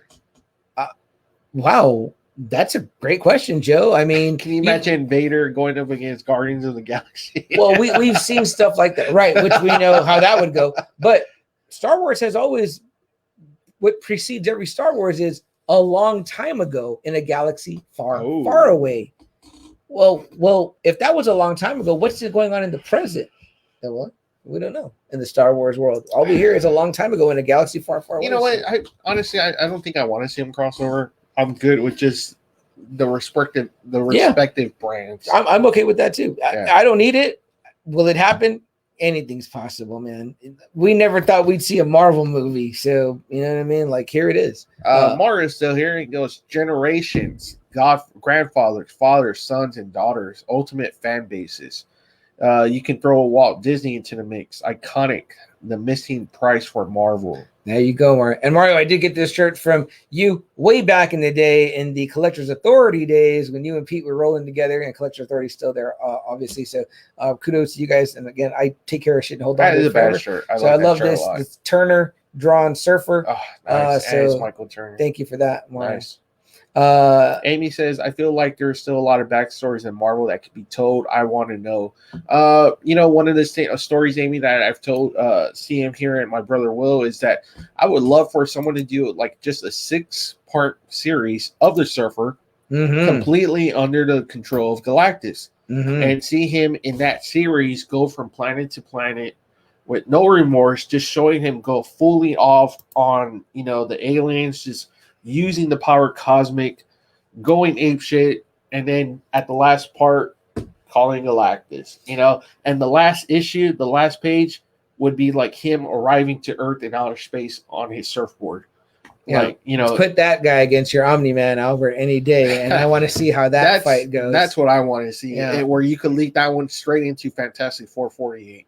That is an outstanding story. I would love that story just to see a bad guy Silver Surfer. Let's write it, though. Let's write that story right here. Ship it out to Marvel. Rich says, do you think Marvel will create more stories that haven't been told yet?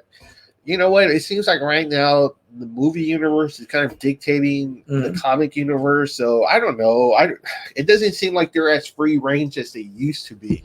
Well, I can tell you something. I can tell you something right now, Rich. I bought a comic book the other day because I'm trying to enact what Mario Delgado has told me, and other of our fellow collectors who try to get your ear on the bead before it happens, right? Oh yeah. So I bought a cover drawn by Alex Ross. It's Captain America making out with Thor, and you're like, what? Oh, but yeah. It's the Sam Wilson Captain America making out with the Jane Foster, the female Thor. So we know we just got Sam Wilson as the Falcon. We know that Jane Foster, female Thor, is coming. So could that be something? Yeah, I think there's a bazillion stories out there to be told from Marvel. I don't know which way they're going to go. We never would have guessed we're into WandaVision and we're into the Scarlet Witch and Vision. We've known those characters for a long time. To us, they were always like this West Coast Avengers side people, like the B team. Like, I mean, I never bought an Iron Man comic book. I was never in my sub box Iron Man. Nope, I didn't have any desire to really read him or know any more about him. Excuse me. I still don't. But I mean, I love the movies and I love the movie Iron Man. I think he's fantastic. It's great. You know what I mean? Like it's there. The stories are there to be told. Look what we got coming up. Shang-Chi's coming up. Where do you stand on that? I'm excited. I'm going to watch it. I'm excited. I'm going to watch it. I know the character. I never bought the character's comics, but I know the character. So I'm all into that. If they just do it right, like the way they've been doing everything else, give me all your side characters. Guys, I'm excited to see it. And on the opposite end, what do we say? We in our and when I say our little group, I mean I grew up with this guy and his brothers, and we grew up talking about all this stuff, right? Going to the comic book store together, all this stuff. Then we'd sit around, read comics, have these conversations, trade cards, talk about, watch the movies. Star Wars, and then what back then it was Marvel cartoons. There was no movies. We would talk about all that stuff, but it was like Boba Fett.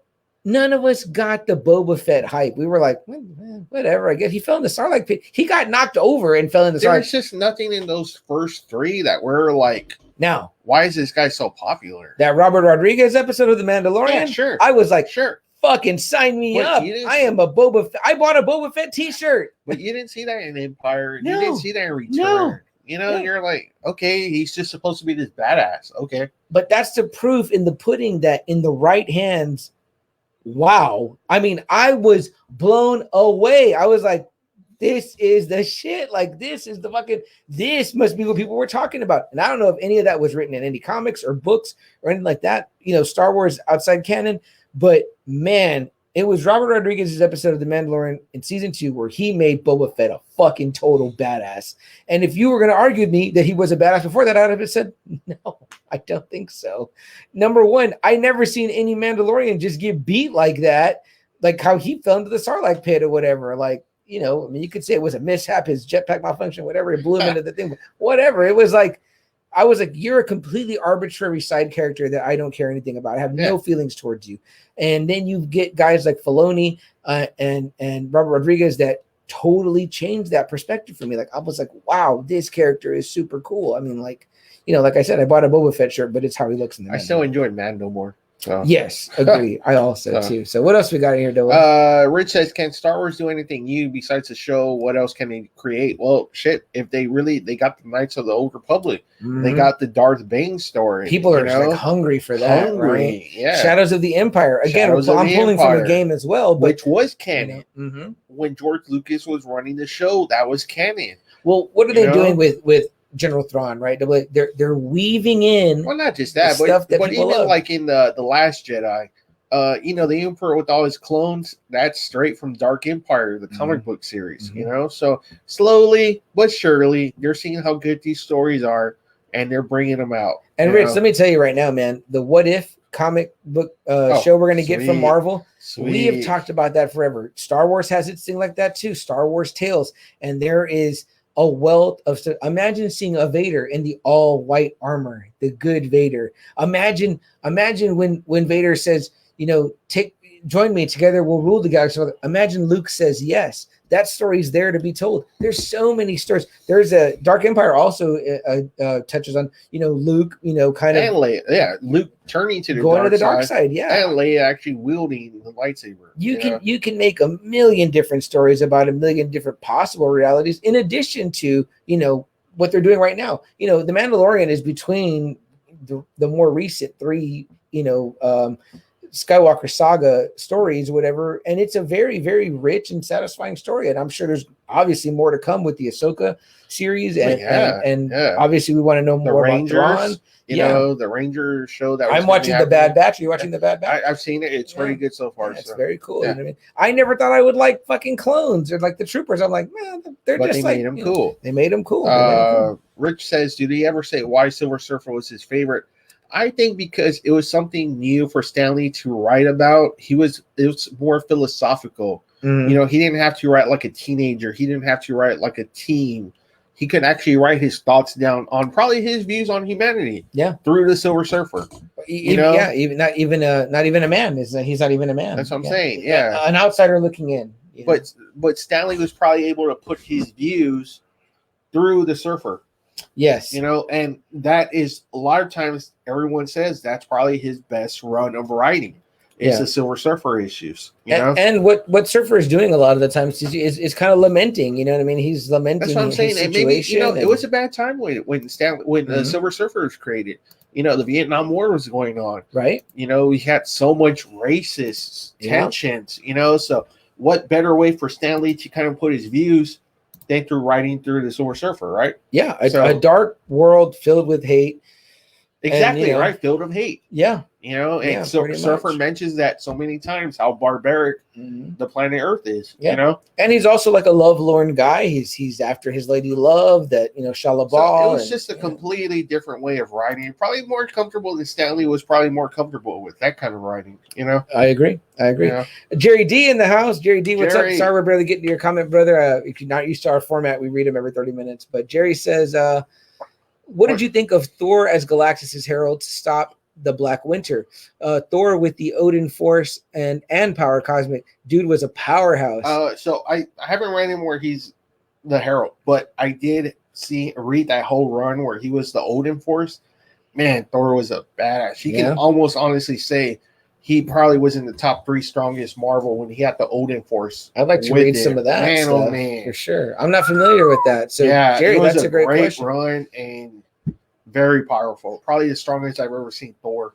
And in fact, Jerry, it's funny that you mentioned that, because I thought this was like a new thing or whatever. But now that you and Double A are mentioning it here, I guess it's been around, because when they did do the Marvel season of the Fortnite game, that's how it starts out. Thor is the herald to Galactus. I have the comic, speaking of what if. What if Thor was a herald of Galactus? So I do have that what if issue. Interesting. Yeah. Jerry says Kirby did great when he created the Silver Surfer. Totally. We did mention that. Kirby's my guy. When it comes to the Surfer, Kirby's my guy. Yeah, for sure. Mario says identifying characters who are not perfect but have powers to better the world. Yeah, I mean, man, wonderful. These characters are not perfect whatsoever. Right. Just arrogant, rich. Spider-Man for the beginning was all about him. Yeah, and he kind of wants to quit several times throughout, where he's like, man, it's typical teenager. It's not, it's more work than what it's worth. You know what I mean? Like, and who doesn't relate to that feeling? And then, you got someone like, the Thing, he's like, hey, how would you like being in that fucking rock form? Yeah. How's he gonna find love? You know what I mean? Like normalcy with that. You would just be depressed, Yeah. Rich says, do you think Galactus' story will be done in the movie, or can it be done? It can be done, but you know what? Let it do like how they did Thanos. Do that big arc, and Galactus will be perfect. Man, once you see him at the end, maybe one of the last 2 movies, it'd be impressive. I'm all there for it. It can't. If anybody can do it, it's Marvel can do it. You know what I mean? The same way they did Thanos, the same way they did Ronin. You can make the space story cool. You did Ego, the Living Planet. With Kurt Russell. I mean, much different in the books, but still, I mean, it can be done. Joe says Surfer was always great, but his cartoon wasn't very good. Did you rewatch on Disney Plus, Joe? That was actually one of my favorite cartoons. Yeah, I disagree with you. When I was watching that. Yeah. How about that intro? Man, I love the intro. I love Thanos. Intro. Go rewatch, Joe. Very. I love that series. We often see what holds up and what doesn't. That one holds up. Morbius drinking plasma with his hands. Oh. In Spider-Man, pretty gross. That does not hold up. That was up. gross. That was bad. Your plasma. Yeah, that was fucking weak. Joe says Rogue One was a great example of how they pulled of a story they pulled from out of old stories. Yes, it was. That was a really cool thing to kind of know how the rebels got the plans for the Death Star. That was cool. I liked it. And then last, Joe says looking forward to the What If show. Yeah, totally. Great comments, guys. We love that you're joining this conversation. Now we're going to switch gears a little bit. We're going to get more into the Star Wars side and talk about a little bit of our love for that and their creator, George Lucas. George Boy Toy Lucas. Guys, if you hung out, there was like a little blip of a break there that happens for our audio listeners. You know that during that break, we're on Facebook Live and we're answering and reading all your comments to the topic we're talking about tonight. And we invite you to join, if you're able to, on a Friday night, our live conversation. Tonight, we're talking the Force and the True Believer, as we call it. What are we really talking about, CM? Stan the Man Lee versus Emperor George Lucas, or as Double A calls him, George Boy Toy Lucas, as Kevin Smith calls him. Yeah, Kevin Smith calls him. Double A, I'll take a brewski if you're having one. Right. But yeah, guys, so we just spent the last 30 minutes, more so after we read comments, talk about the greatness of what Stan did in the 60s and 70s. Just revolutionary stuff. And we did talk at the beginning, though, about what George Lucas did, with the Star Wars movies and kind of laying that track. That groundwork. Because that was, that's where the pop culture, you could say, movie started stuff almost. took off. Yeah. Especially, we've done an episode on the 70s here, guys, and it's like it was revolutionary for its time, whatever. But this is in a period of movies where things are getting more gritty, more grimy, more dark, more real. The Vietnam War is going on, and then you have this movie, A Tale of Hope. A New Hope. A New Hope. A tale of a boy, a farm boy that maybe is just like you, that just, maybe he's like, Dante in Clerks, a cock-smoking clerk, you know what I mean? Like, he doesn't think he's anything, you know what I mean? His uncle's telling him, go out there and work on the moisture farm. And he's like, man, that blows. You know what I mean? Like, I want to join the rebellion. Like, I want to do something, you know what I mean? And then he finds out, you know what I mean? Way before Harry Potter found out, Harry, you're a wizard, and you get to wand. Luke meets a crazy old hermit named Ben. But kind of speaking on the Lars part, you do kind of get a little cryptic when she's all like, he's got too much of his father, and then that's when his uncle is like, that's what I'm afraid of. Yeah. You're like, what the fuck? and Double A, how about that foreshadowing? Yeah. How about painting on that canvas of the unknown? Yeah. My dad didn't know what that meant probably when he saw it the first time, or anyone that saw it in 1970. They're like, well, too much of his father, whatever. It's a passing line. And she says it like real nice, right? She says it like, oh, he's just got too much of his father. Yeah. He's like, yeah. And then what do we learn in this movie, in the first movie of Star Wars? Later on, he says, Darth Vader killed your father. This is what the old hermit Ben tells this kid. So now it's like, man, remember Owen's even like, he's just some crazy old wizard. Don't worry about him. So kind of still trying to keep him away. So it just kind of, you're like, oh man, who the hell is this kid? What? Why is Owen like, don't worry about this, and no, go tend to the farm.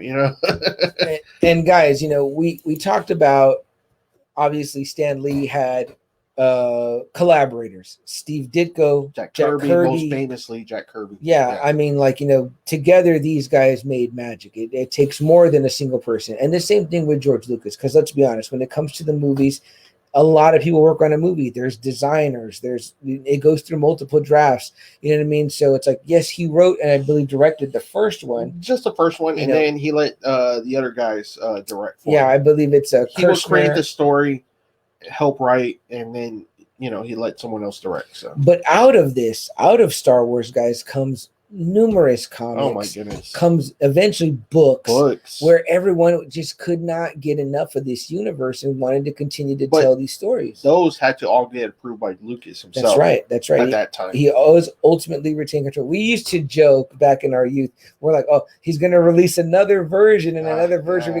We owned our trilogy on VHS that we got through Columbia House, but then he decides to re-release them with uncut stuff, and we're like, I gotta have that one. I gotta own that set. Look, this was kind of before the prequels came out, and everyone bashed him, and everyone said this. At this point, George Lucas was still a god to many people's eyes. I mean, there was just nothing. There was like no trilogy that can touch this trilogy, right, CM? I mean, Star Wars was almost like, everyone was like, wow, these movies are so perfect.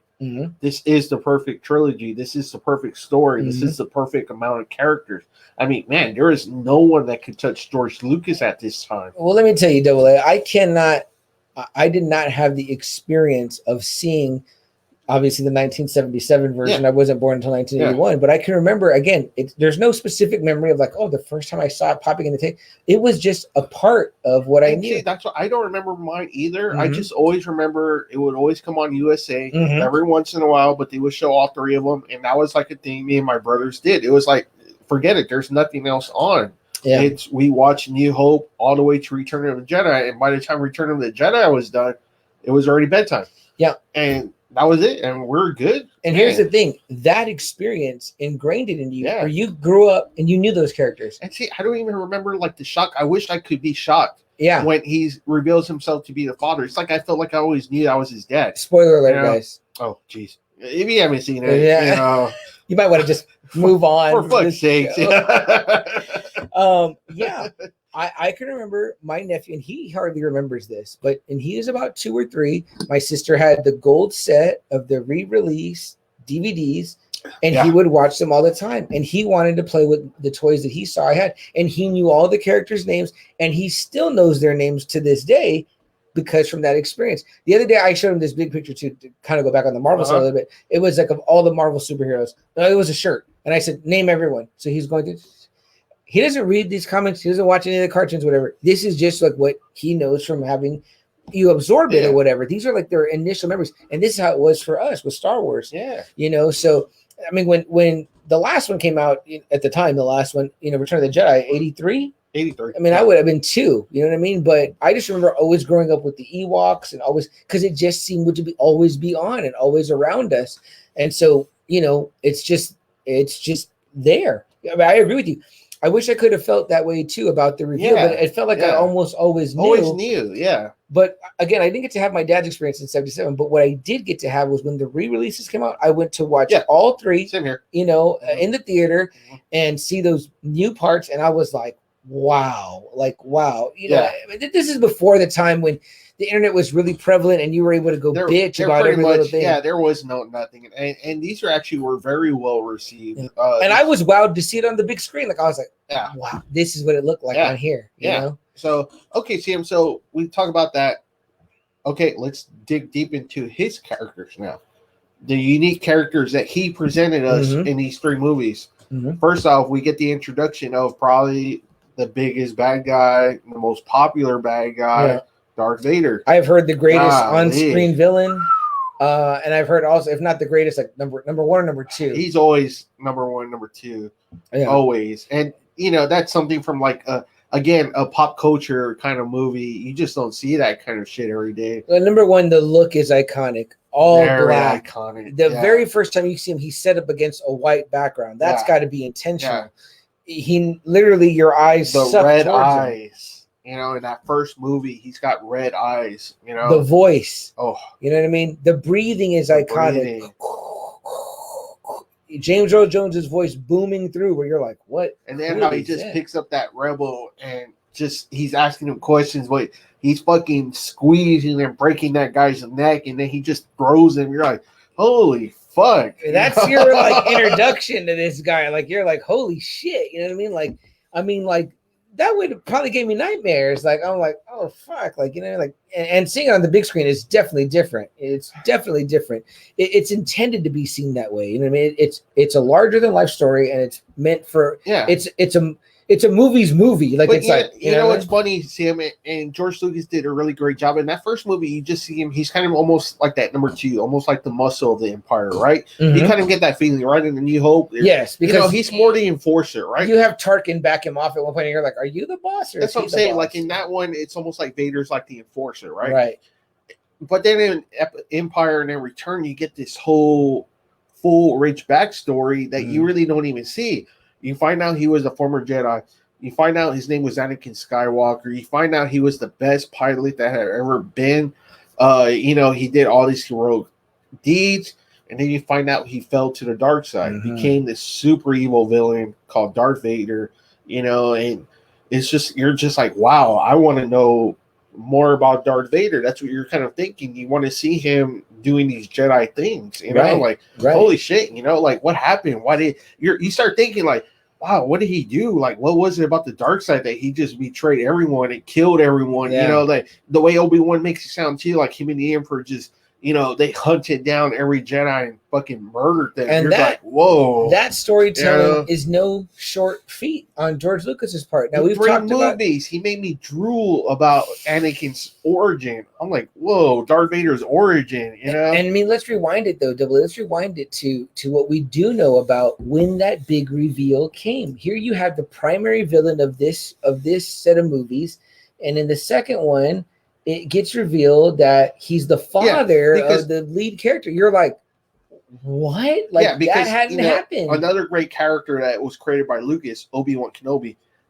probably the most badass, legendary Jedi ever.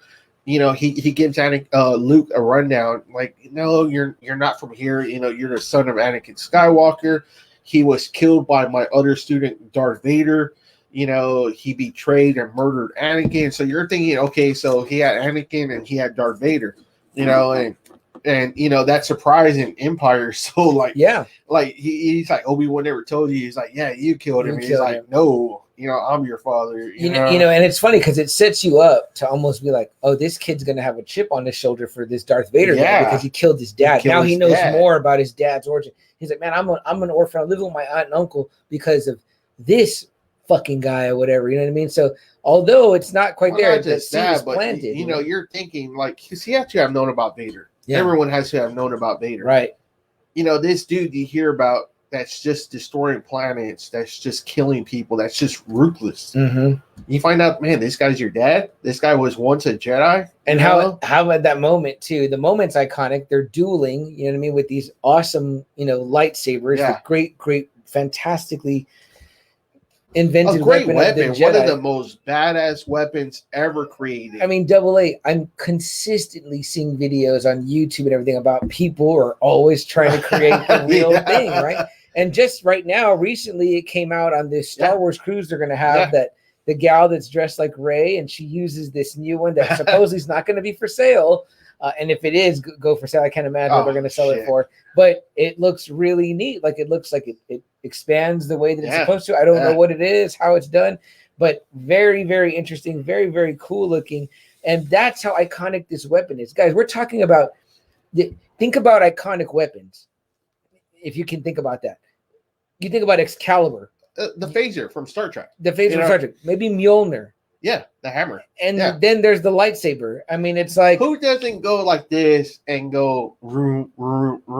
I mean, every empty wrapping paper tube you've ever had has been a lightsaber. How many arguments have we had too? Is like, hey, do you think it would hurt Superman? Like, I mean, we've had arguments. Was like, well, the lightsaber will just cut through it. Yeah, can it cut through adamantium? Yeah, or we do rock paper scissors and someone tries to sneak in lightsaber. I'm like, come on now, what the fuck? I mean, guys, that is masterful writing and masterful storytelling. One of the coolest weapons based on those old swashbuckler, tales that he grew up with. And I don't even remember that. It was a sword, yes. But a sword though, just a simple sword, but he made it into a lightsaber, a beam of light that can cut through just about anything. And how about this too? It's not like it's King Arthur wielded Excalibur, and that was it. The rest of the knights just had swords.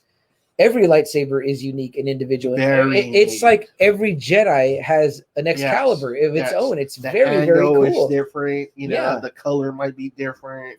Even when you get later on, where I don't know how much Lucas had input this, but the Kyber crystals and the bleeding of the crystals, I think all these things. I think he still had a lot to do. Yeah, with it. It's like, man, that's deep.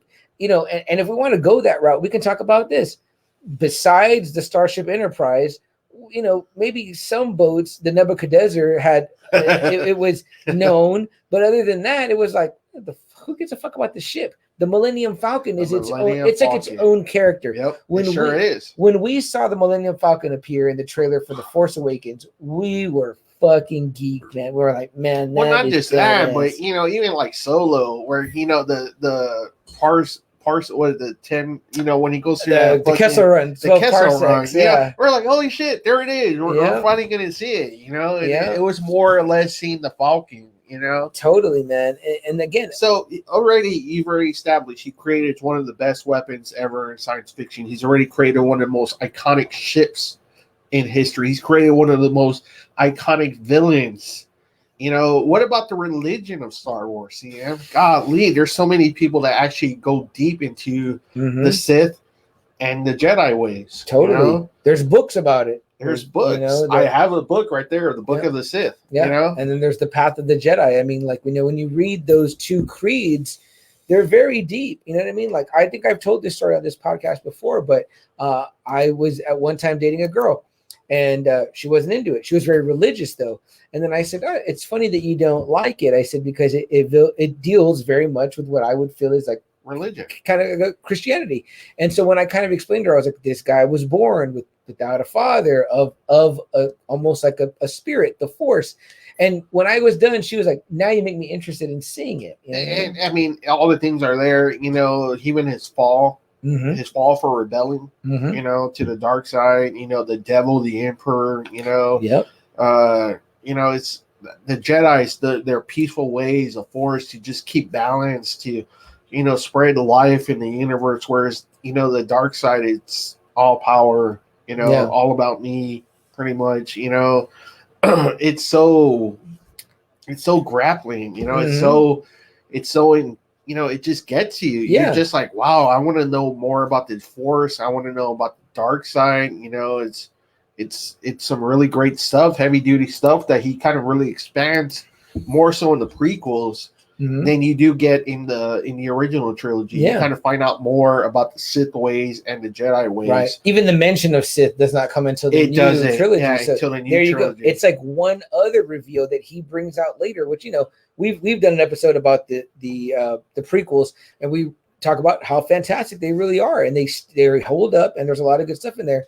But to call back a little bit more to talking about great characters, AA. What about in The Empire Strikes Back, which is regarded as one of the greatest sci-fi movies of all time, if not just greatest sci-fi? Movies. Yeah, greatest movie almost. And again, credit to the collaborator Irwin Kershner, who's the director of the set of Empire. That movie is so great. Again, you need both, whatever. But this is where you get Han Solo. I love you, I know, and that's credit to the actor Harrison Ford. Because we know the famous, George, you can write this stuff, but you can't say it or whatever. You can't say this shit. And that line alone adds so much to Han Solo. It makes him so much more cool that it changes it. You know what I mean? And how about that too? See, I'm just creating a character like Han Solo. Now it's almost like every other science fiction story almost has to have that Han Solo, that the garish rogue, garish rogue, the devil may care. Plays both sides. Kind of. Harrison Ford just did a great job with that Han Solo character. Just what a cool, iconic character. Everyone loves that. In the Carbonite. Oh, I know. My brother had a shower curtain of that. Damn, I need that shower curtain. It was right badass. Right now, you can get that on a fridge. You can get that as a yoga mat. Beer opener. You can even. My brother has that as a beer opener. But another character that we're not mentioning is the greatest teacher maybe ever on film, Master Yoda. Yeah, his stuff in Empire Strikes Back, whoever wrote that dialogue for Yoda is fucking top notch, man. It's applicable all the time, anytime. I hate to sound nerdish, but man, you go back and watch Empire and the stuff he's trying to put into Luke's head, you're just like, wow, I kind of understand what he's saying. It's just amazing. That's all Yoda, that movie, Empire. That sequence, man. That sequence where it's you ask the impossible. He's man, because that's why you just fail. Being that fucking bitch in Empire bad, and Yoda is like golly, motherfucker. One of the great things about Star Wars, guys, and then there's so many, because I love Star Wars, just like I love the Marvel Universe.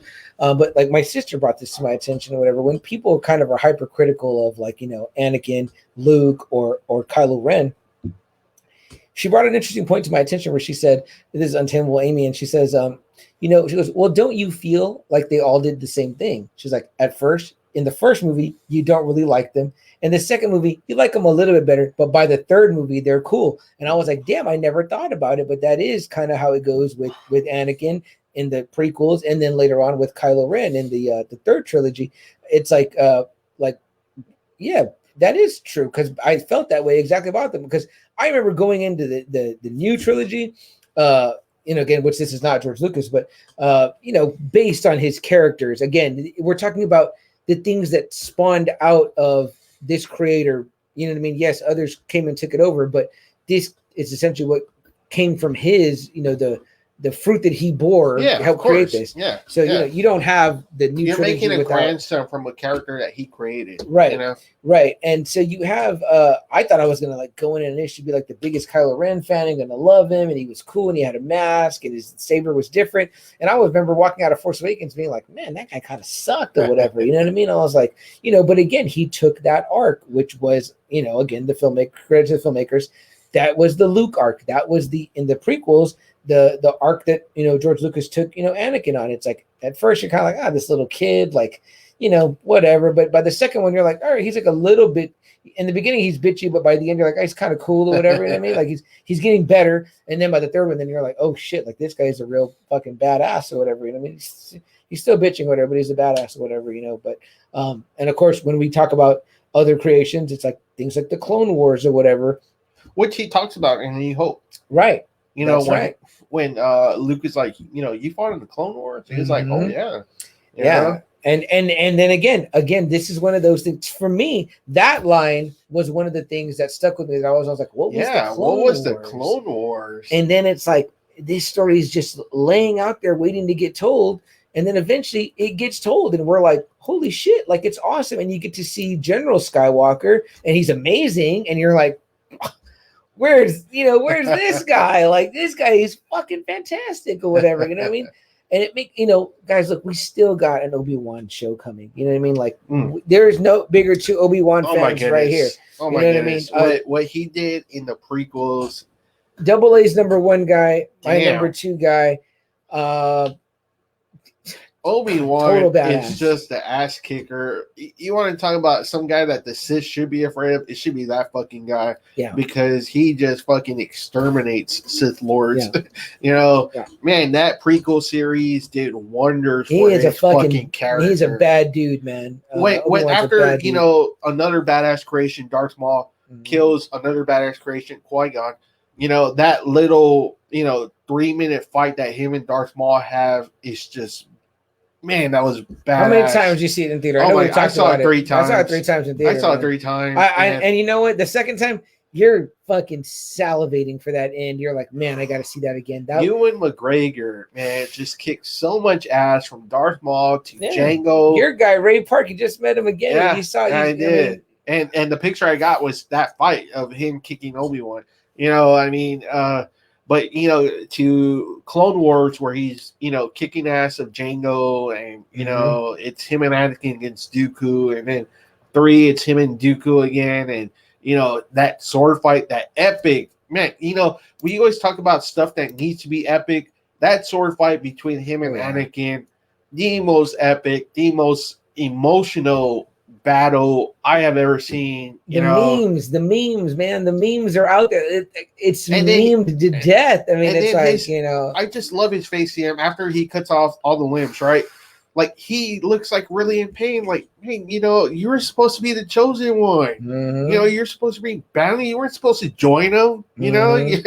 And, you know, that part, too, where he tells him, I loved you, you know? And Anakin, you're my brother. And Anakin just looks at him with that hate. You're just like, golly, what an emotional just toll it took on Obi-Wan. That, you know, that was it. He stopped. He stopped being a Jedi, man.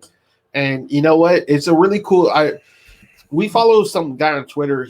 All he does is just quote from the Revenge of the Sith book. And there's like a passage that you know, they write. I guess it's probably towards the end where they say, like, you know, Obi-Wan's thinking, you know, that he's watching over. That the rest of his life is going to be watching over Luke, Anakin's son. And he's like, there's probably no better way I could have ended it. Like, he still loved Anakin. He still loved the fact that he was still kind of like looking after Luke, you know, for Anakin, you know. So I was like, man, that's badass. Like, and you can even tell in Alec Guinness when he's kind of telling him, he's like, you know, Anakin was a good friend. You can tell he still missed Anakin a lot, you know, even after all those years, he still loved Anakin, you know. And it's so cool, like, even right now, like, we mentioned the Bad Batch right now on Disney Plus, the newest, you know, animated series regarding Star Wars. And it's kind of cool because in that first episode, they've got those animated scenes of, you know, Revenge of the Sith. So it's like, wow, you know, just to talk about, okay, Marvel obviously did in the movies the interconnectivity or whatever, you know what I mean? But Star Wars, it was like they kind of had been doing it, you know what I mean? Like there was always all this space for more story to be told or whatever. And again, all of this out of the mind of George Lucas, you know what I mean? Who had an idea and had this space pirate story, and again had numerous collaborators, as did Stan Lee, to help create. But basically, this was his baby. Right. You know, he kind of already had the characters in mind. Yeah. Already knew where the story was going. Even back in the 70s, he already had rough drafts of the first 3 movies already. Right. You know, so it's pretty much it's his creation, you know. Yeah. Totally. Like we kind of say, like with Stan, when you give the characters the words or whatever, you're kind of what make them come alive. Yeah, that's a great way to put it. You know, I mean, like I said, it may have been Jack Kirby that created the Surfer, but when Lee saw him on the page, he wanted to take him a certain place, and then he did, and that's who the Silver Surfer is. He could have been a very generic character to where he's a very classic character, and everyone tries to model him after Stan Lee. The way the Wolverine was initially just another Hulk, get bounced around, beat us guy, whisker dude, you know, a scrub.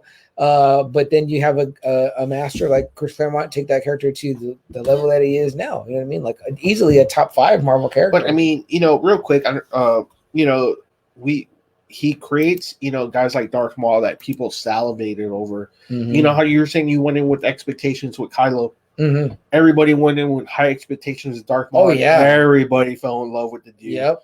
Man, oh man, and he's still one of the most beloved characters. The look is iconic. He looked like a devil, like the devil. But like that's what I thought the devil looked like. Golly, that fight, we're just like, wow. George Lucas set the bar after that when you're like, is anything ever going to top that one? You know, and then he creates, you know, Qui-Gon Jinn, Mace Windu, you know, Count Dooku. Yeah, I was saying Count Dooku, the Jedi that turns bad and that's so cunning and and he's like leading armies in the Clone Wars where you're like, fuck, man, this guy is like, this guy really screwed us over, you know, screwed them over. You know? Then he creates pretty much what everyone always says is the embodiment of evil, the Emperor. The Emperor is just, there's nothing good about the Emperor whatsoever, just pure evil. And what a character arc he did in the prequels. His rise to power to where eventually he makes the Republic and turns it into an empire under his rule. I mean, well, when you weave that thread through that needle, Double A, of seeing how his machinations were always from Anakin being a boy, just starting the constant manipulating, and it that being that voice for that Anakin needs to hear, right? Yeah. And I mean, playing to every weakness you have. I mean, like he preyed on his fear, he preyed on his longing, he preyed on everything. It was like he saw the kinks in that armor and he just went after every single one. But what a great story that is too, right? The devil, you know, tempting, you know, the supposedly chosen one, you know, it's like almost like you said to Jesus, the 40 days and 40 nights of the devil tempting Jesus, right? Except Jesus didn't take it. Exactly. Whereas in this one, he did. Jesus did take the bait. Right. And he says, you know what? I want more power. I want what you're showing me. Yeah. You know, and he pays the price for it, though. You know, he's mostly machine, but, you know, but I guess you could say he's more machine now than man. But, you know, I mean, what a great story, right? The fall. Oh, you know, the ultimate Jedi becomes the ultimate Sith Lord. Right. You know, that would be the fear, right? That'd be the fear that, you know, what if, you know what I mean? Just totally eradicates the Jedi. Yeah, person meant to save us is turned, you know what I mean? So just purges the Jedi Order. I mean, golly, just right now, just talking about this, you're just like, wow, you know, the story, the characters that he created, the links that he's created, you know, you're just like, golly. Truly diabolical. It's just so epic. Like you said, it's a space opera. It's, you know, all this drama. It's a opera, you know, operatic, very much, you know, very, and you know, you got your clear-cut heroes and you got your clear-cut villains, and it's just like, golly, what Stan Lee did in comics, this is, you know, George Lucas did for the cinemas. You know? Totally, and we haven't had a chance to talk much about the powerful female characters, but in my opinion, the ultimate Disney princess, Princess Leia Organa, and how about Padme? You know what I mean? Padme. You know, Queen Amidala. I love the Queen Amidala character. Very, very iconic, very much badasses. And again, for the longest time, Princess Leia was like, you know, she was like the Wonder Woman of that universe. It was them too. If you wanted to be a badass chick for Halloween, you're being Wonder Woman or Princess Leia. So, guys, we're right on that next break. I see some comments came in. We want to get to reading your comments. Again, if you're joining us Facebook Live, we're not going to go anywhere. We want to read your comments. We want to hear what you think about the conversation. So stay with us, hang out, and we'll be right back. And guys, if you're still here with us, you know that we're just using this time to process our audio. Processes in 30-minute blocks, so that always makes it a little bit makes us take this little break, whatever, but it affords us the opportunity to read through your comments and hear what you have to say in joining the conversation. So, sorry guys, I'm going back and forth between glasses and not glasses so that I can read because I am old and blind. Let me see here. What do we got? What do we got? What do we got in the comments section? Last thing we had was Joe saying, looking forward to the What If show. The next thing we have is Jason from Hondo in the house. He says, "What's up, bro?" Or What's bros. Up, Jason? What's up, Jason? Friday Nighter Untameable Amy says, "I love Vader." And Steve is in the house. Steve, we're waiting for you. He says, "A little late, but cheers, guys." Steve, cheers to you, our good brother. Thank you so much for being here. Joe says, "Double A waxing poetic about Obi-Wan." I love Obi, that is man. his man. That is his man. That's my guy, man. You know, for the longest time, I didn't know that about Double A. It was until we did this podcast, and I had always been told by his middle brother, he's like, "Man, you're like a big Obi-Wan fan." I was like, "Yeah, I'm 100% on the Obi," and I didn't know that there was this whole like cult of Obi-Wan or whatever. Like, I'm like, oh, I thought I was the only one that was my favorite or one of my favorites. Because I'm a big Vader guy. I mean, Obi-Wan is just like one of the greatest heroes there is. What Ewan McGregor was able to do in those 3 movies, man, oh man. And I pretty much creamed my pants when they said they were making the Obi-Wan series because I was with him. Oh. And maybe we might get that last duel with Ray Park. Oh, you know, maybe we can actually see that in live action. I'd love to see Ewan McGregor with the white hair, short, and the old Ben Kenobi look. I would be right there with you, creaming my jeans, Double A. I'd be like, man, but yeah, you know what? And maybe a character that if you were talking about the pantheon of heroes in general, your Supermans, your Spider-Man. I mean, he's just so Obi-Wan is in that conversation. He's just so good. You know, there is no evil in Obi-Wan. Nothing. You know, he's a Jedi. He's the keeper of peace. You know what I mean? He tries to err on the side of right. You know what I mean? There is no bad thought about this guy. Even, you know, when Anakin turned on him, he still, you know, loved Anakin. You know, like that was his brother, man. How about when Dooku has him in Attack of the Clones and he's telling him what the plot is, or whatever, and he's like, "No, you're a liar. I don't believe you." Like it's just like no. You know what I mean? And he's also very powerful. I mean, that's the thing. He's I mean, he went for him to actually beat Anakin. You know, Anakin had already got souped up, probably by accepting the dark side. Oh yeah. And you know, he's like really going fast at Obi-Wan, and Obi-Wan looks like there's times when Obi-Wan looks like he's barely keeping up with him. Yeah. You know, it's only Obi-Wan's experience, I believe, that led him to that victory over Anakin. Yeah. I also believe a powerful connection with the Force. Obi-Wan is like super connected to the Force. Yeah. I mean, like easily a master. You know what I mean? Like, you know, like there's no question. I mean, it's just, again, you said the consummate Jedi. I'm like, man, like, you know, it's like we've talked about before. When there was a mission that needed to be done, they would always send Obi-Wan and Anakin, but it was pretty much Obi-Wan under Obi-Wan's leadership. Anakin says it right in Attack of the Clones. Yeah. As wise as Master Yoda and as powerful as Master Windu. You know, no greater stamp than your fucking Padawan. Yeah. Or well, at this time, a Jedi Knight, full Jedi Knight, saying, you know, I mean, that's it. You know what I mean? All the good of Yoda, like I said, and Windu, and trained by Qui-Gon. It's like he whipped Darth Maul's ass. He whipped General Grievous's ass. He whipped Anakin Skywalker's ass. You know, I gotta say, Double A, watching the show and the series in the Clone Wars, it made me realize, you know what, like how far down some of the other ones really were. Like they really were, you know, Obi-Wan and Anakin, and like maybe Mace and maybe Yoda. That's it. Are like leaps and bounds past guys. Truly elite. Yeah, they're like way past. That's what I'm saying. When there were even other members on the council, when there was a very important mission like rescuing the Emperor, for instance, who did they send? They sent Obi-Wan and Anakin. I mean, when you need something done, you get the guys that can get it done for you. Yeah, you know. Yeah. And these guys, and they became truly battle hardened. I mean, that's why I have that comic, the Obi-Wan Anakin. Oh, yeah, that was like a mini series right there. This one right here, that was a mini series about them, their adventures. I need to read that one. You know, very cool. Collected version of that. Yeah, it is. I gotta get on that. Okay, so, but I mean, guys, I mean, golly, just like I said, the shit that George Lucas was able to weave that grabbed people for, you know, what is it now? 40 something? 40. Empire's 40 years old. So, okay, so you know, like, you know, for over 40 years that George Lucas has had people in the grip of his hand. When the Mandalorian came, you know what I said? I'm getting Disney Plus now. Yep. As soon as they said Mandalorian was coming on Disney Plus, I was like, okay, I'm a subscriber now. Boom. And that's it. We don't even really like Mandalorians. I'm like, oh, what I saw was I was like a Boba Fett looking character. But you know what? It's in the Star Wars realm that this man created. So anything they fucking put out, I'm gonna fucking watch. And not even that, guys. I think we're done with the comments, so I'm gonna get right back into recording, guys. We're gonna go right back into it because I don't want to miss any of this.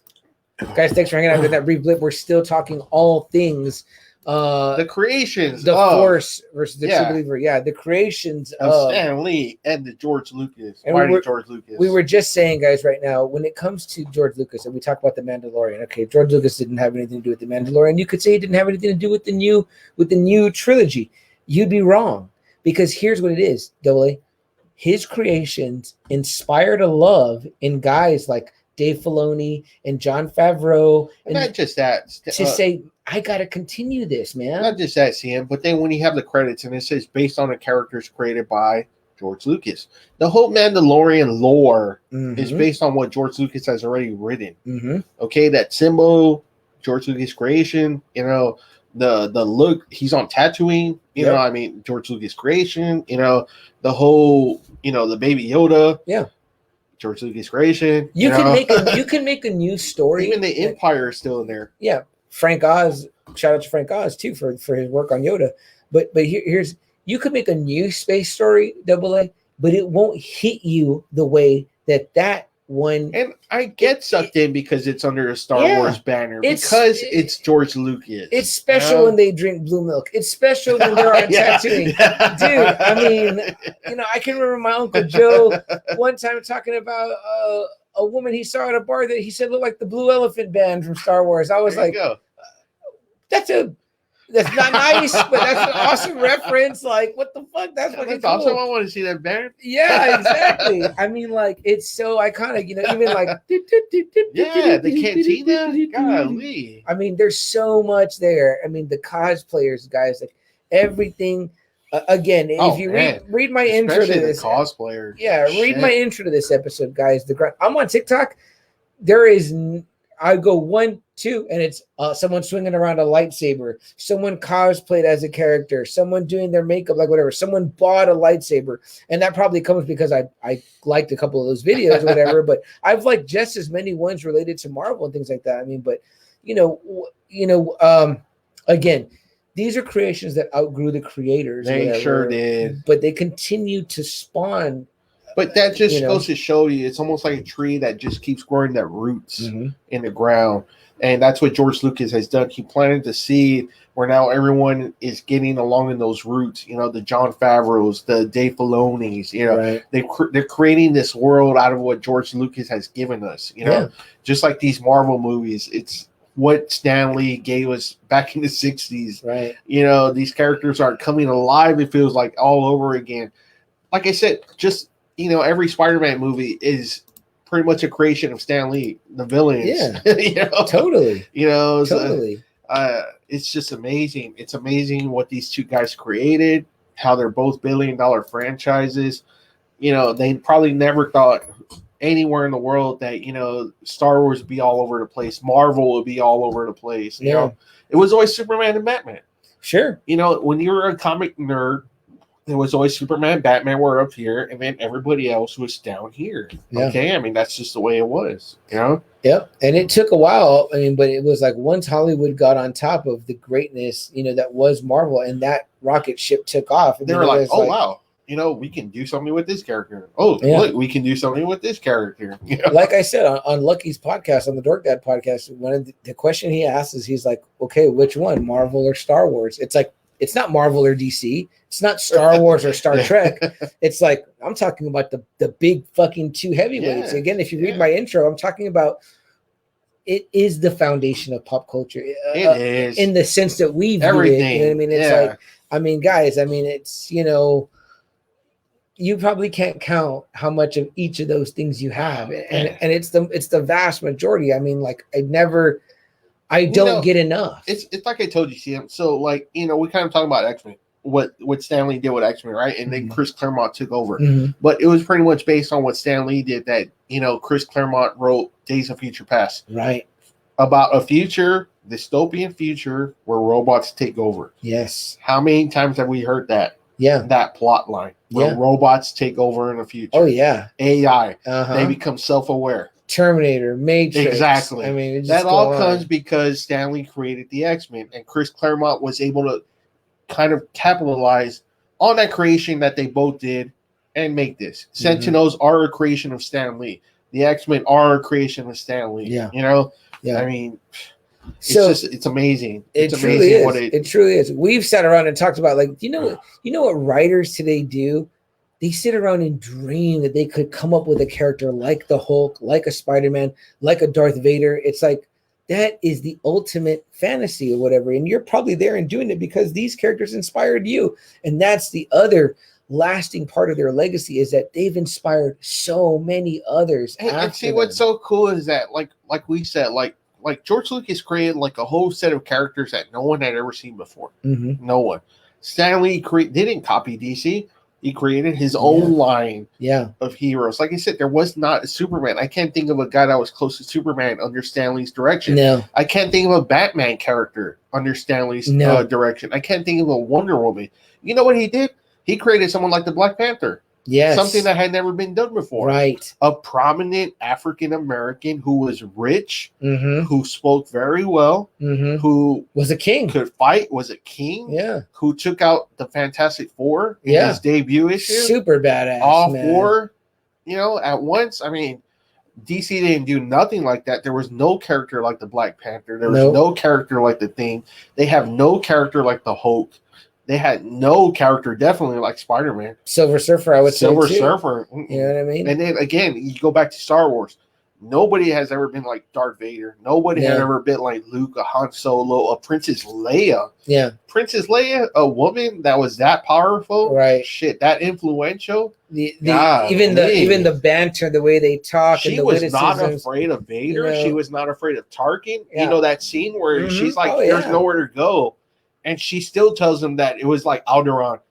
And, you know, she still gave him the wrong information, you know, or Tatooine. She says Tatooine. You know, she was like, I'm still going to lie to you, motherfuckers. If this is a consular ship, where are the ambassadors? She was not afraid of Vader. She was not afraid of Tarkin. Nobody. I don't want to not finish off without talking about, you know, Chewbacca, C-3PO, R2-D2.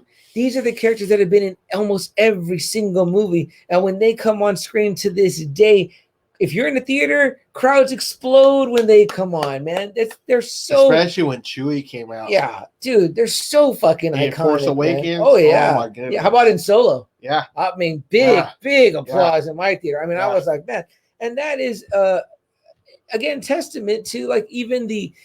what someone might say arbitrary characters, because they're not the leads. I mean, it's like, you know, how but then people started throwing those kind of characters in their sci-fi movies. Yeah. My sister has a shirt with just droids on it. Yeah. It's just droids. I'm like, wow, that's fucking cool. I had this really cool, I don't know what happened to it. I had this really cool green R2 shirt. You know, there was a super cool green like R2D2 shirt.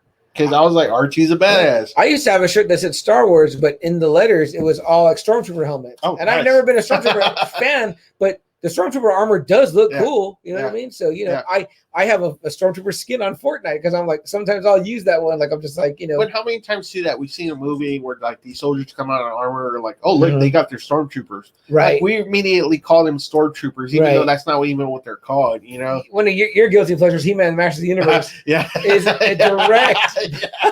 I almost felt like they went to the old costume line and just grabbed the Star Wars uniforms. Yeah, they sure did. Yeah. You know? So AA, I mean, we're calling this, you know, the Empire and the Force and the True Believer, although George was the Empire for a long time. You know what I mean? But here it says stand the man. For a long time, George Lucas had a grip on pop culture. There was no doubt about that. No doubt. Okay, Stan Lee wasn't even a thought when this whole run was going on. It was just George Lucas. Yeah. You know, he was the guy for pop culture. Well, because you've almost had it was that Marvel was kind of still competing with DC or whatever. Marvel is still what do you call it? Like a cult thing almost? Like it was just still for the comic. Kind of underground a little bit. You know, where Star Wars was almost for like everybody. It became mainstream. And it was very and mainstream. It's still very mainstream. Very mainstream. Guys, May the 4th, You know what I mean? Yeah, Like, that became a fucking day. Celebrities post about this. And I'm like, do you? And they might not.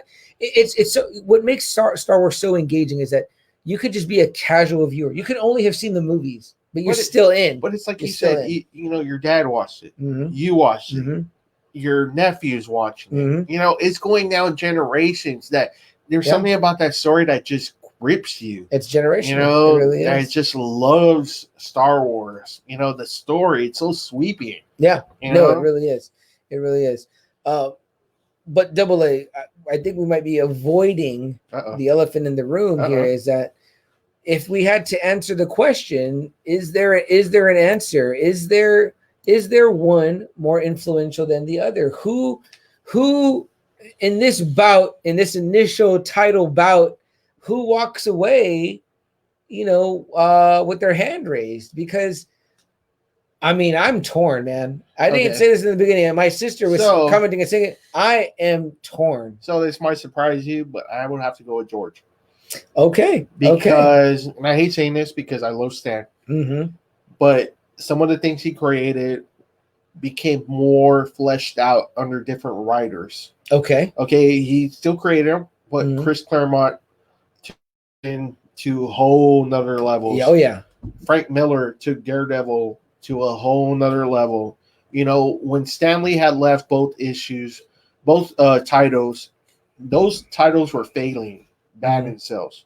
When Frank Miller took over and put his own spin on it, Daredevil became one of the hottest properties in Marvel. When Stan left, X-Men and Chris Claremont took over, X-Men was like the dominant book for like 20 years.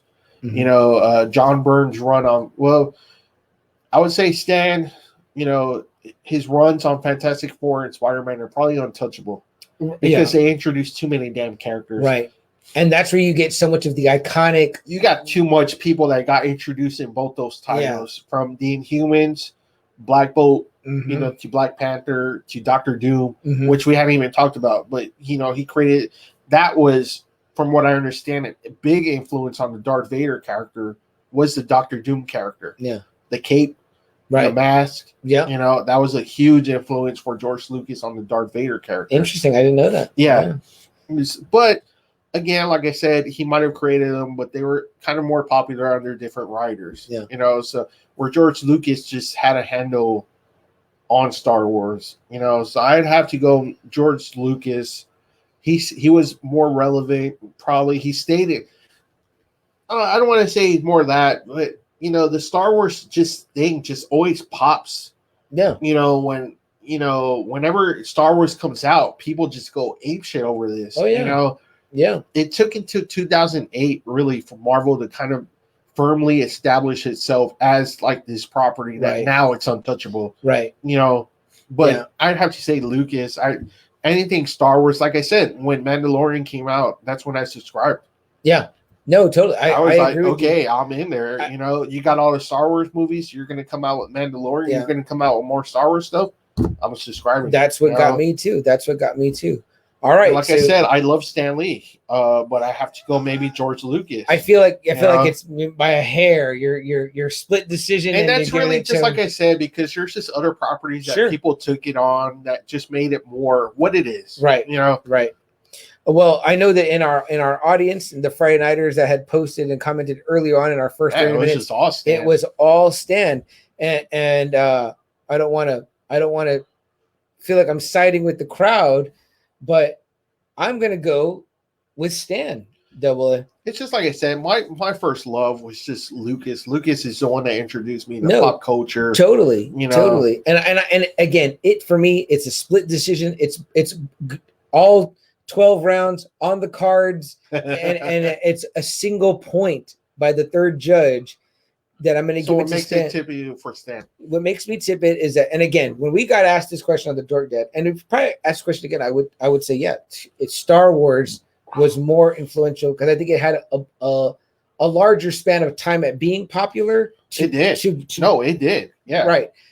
But I look at what Marvel did with 22 films, and again, this is out of some form of what Stan did or was a part of. Yeah. And it's just, again, he inspired these people. These moments are iconic. Mhm. Hearing his voice, hearing him talk as a creator, hearing him say, you know, that guy over there, he's your brother. That woman over there, she's your sister. I mean, it's like those things. This is a guy that we both met.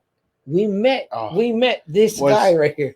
It was this little such guy. a surreal moment.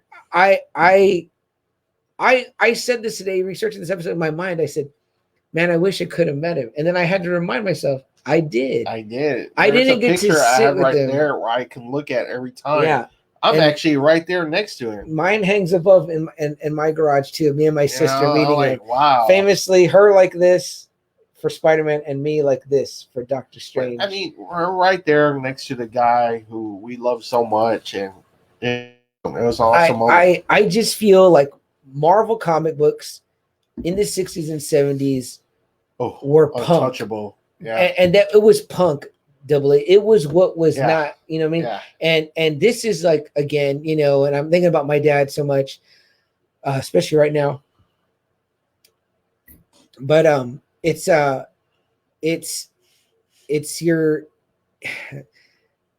dad in bell bottoms with long hair when you're not supposed to be. It's anti-establishment. You know what I mean? It's it's smoking a joint behind a building, and you go to the spinning rack and you grab a book, and it's like, man, look at this guy, man, this webhead guy covered up mask. He looks like a burglar. A burglar wears a mask.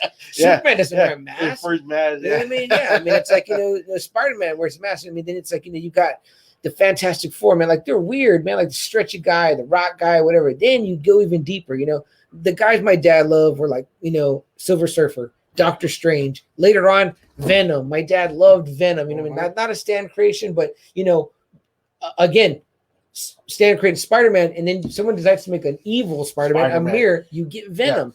Yeah. And it's like, these are the things that were like,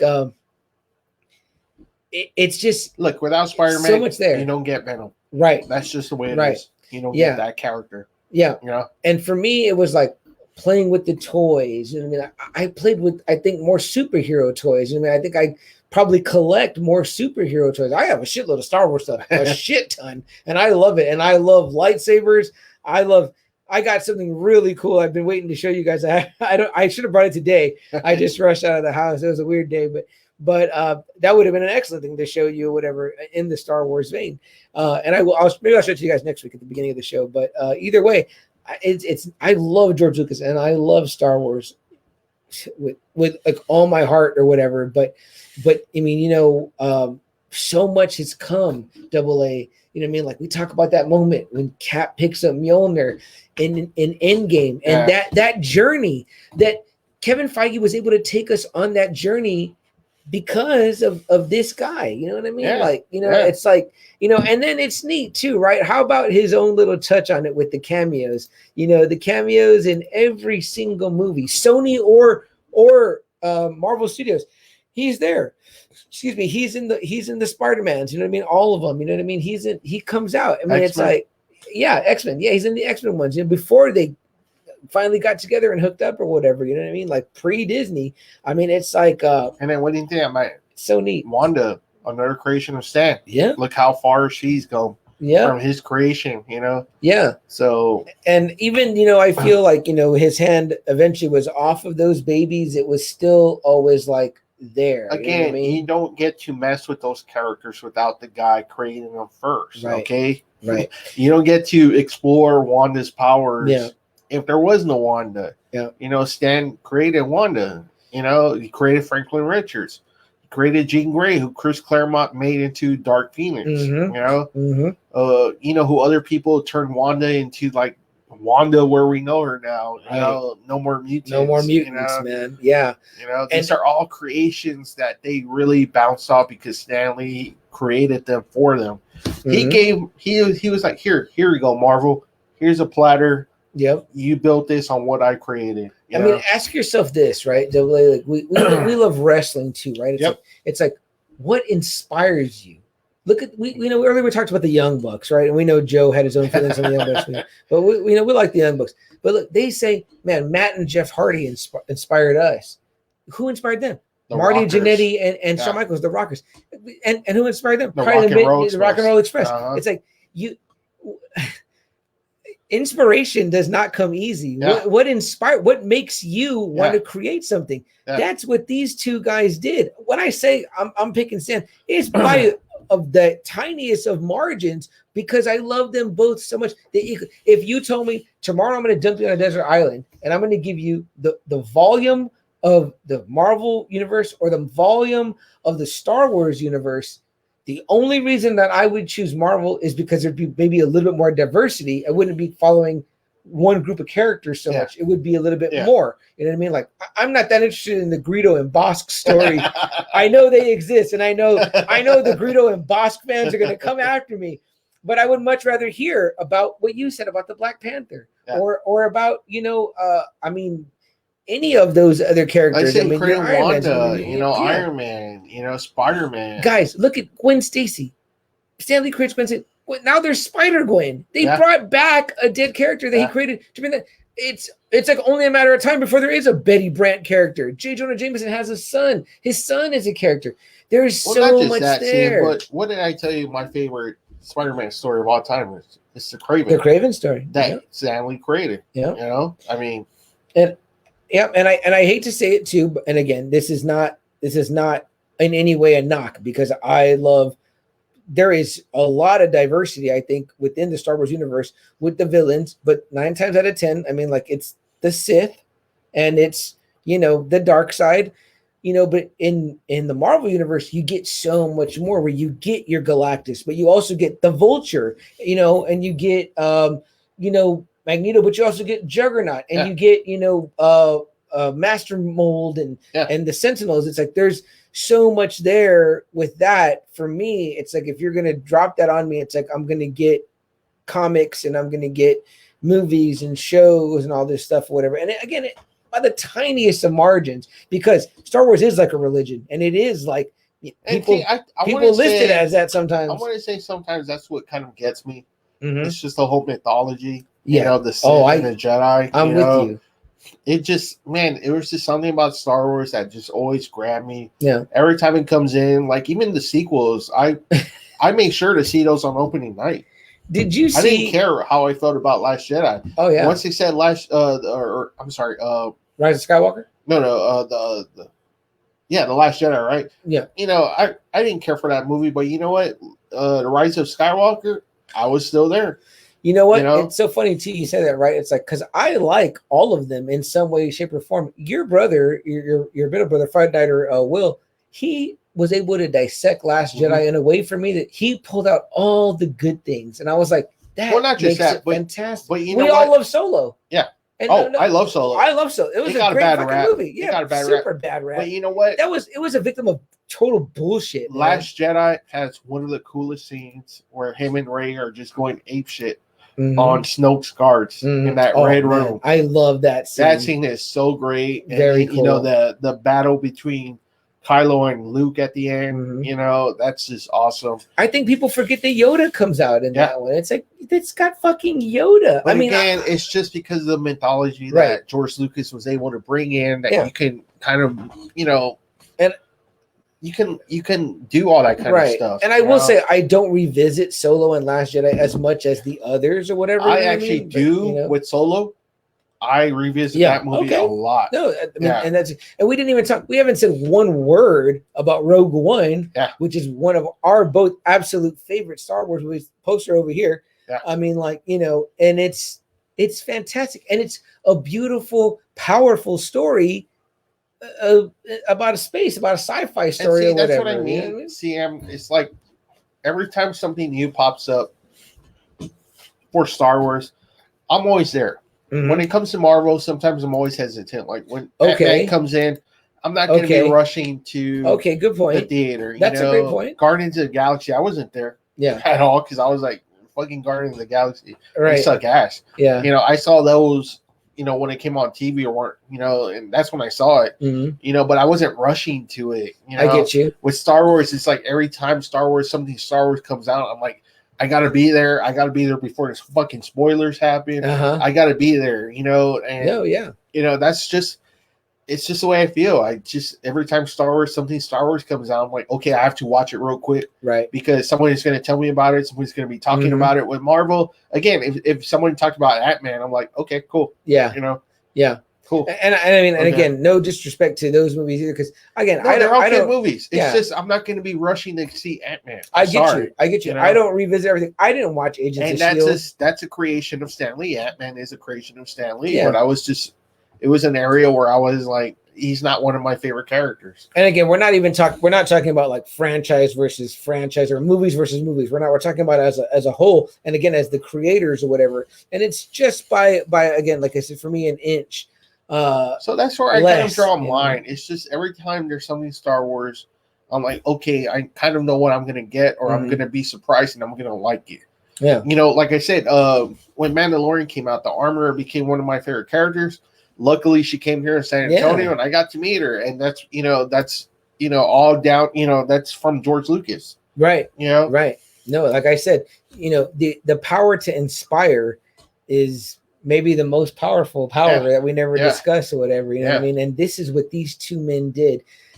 Every con you've been to, every comic show, every toy store that you've bought a figure, the chances are that these two guys' touch is on it in some way. Sam, I can't really name anyone I've met from the Marvel Universe, but I've gotten lucky to meet Mark Hamill, Ian McDermott, Peter Mayhew before he passed away. Wow. Billy D. Williams, I got to meet him.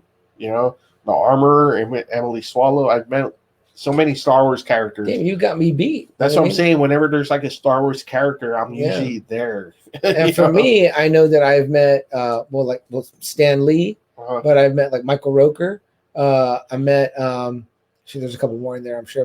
But see, when I met him, it was more Walking Dead. It wasn't like Marvel based. Not because of Yondu. But again, it's funny. You said how you weren't rushing out for that movie. The only reason that I did rush out to see it is because your brother was like, "Man, I'm reading a lot of good reviews or whatever," and I go check it out on Guardians, the first one. Yeah. And then I did too. I read everything was just great. But what's funny is that when it did so well, and I didn't expect that either, because I was like, "Well, this comic was not one that I cared for." I remember thinking to myself after I watched it, I said, "This might be for kids now. Their Star Wars." That was my first thought. I was like, "Oh, this is going to be like their Star Wars," So, there you have it, guys. I mean, like, in a sense, a split. You know what I mean? Yeah. I mean, like I said, I love Stan. Like no one's business, but I have to go Lucas. Just Star Wars has meant so much to me, more so probably than any other creation, any other franchise. It's always been there. So long as I can remember, it's just always been there. And no, and I don't disagree with you. It's a religion for me. So I'm with you. I'm part of the cult. I'm into, because the same thing happened is like you said, if Lucky were having us on the show again and asked us the question again, I would still say the same thing. And I think I even said Star Wars. Yeah, we did. Yeah, we did. We agreed on that as a team, and I would say that too. Again, however, like I said, in this conversation where it's the creator and the creator, I just feel a little bit more like towards Stan. You know what I mean? I just do. So, but again, by the slightest of margins and just by a hair or whatever. And hey, you know what? The best part is that we don't have to choose. We get to enjoy it all and consume it all, because there's not anything Marvel this guy is going to miss. There's not anything Star Wars that I'm going to miss. No. We're there for it all, and we get to enjoy it all. But like I said, my question, my scenario was if I was going to be dumped on a desert island and I was only going to get, because people put up these memes, right? It's like you get to choose 5, which 2 got to go. Lord of the Rings. I'm like, so long as I can, it says pick 3 or pick 2. I'm like, Marvel and Star Wars, I'm good. You can dump the fucking rest. I don't give a fuck what happens to Star Trek, Lord of the Rings, any of that bullshit can go with. But now if you redo that meme and just do it, Marvel or Star Wars, choose one.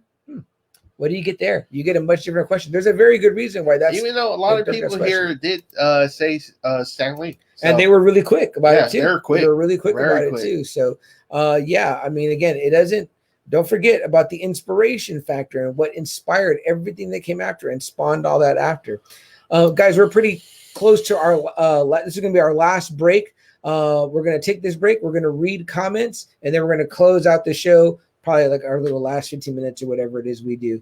So hang tight, hear a blip, and then we'll be right back. And of course, if you want to see what happens during the comments when we read your comments and your interactions, you always can. Go to YouTube, search Just Another Friday Night, Just Another Friday Night. Look for our red logo on the white background. It's a microphone. It says JAFN Podcast.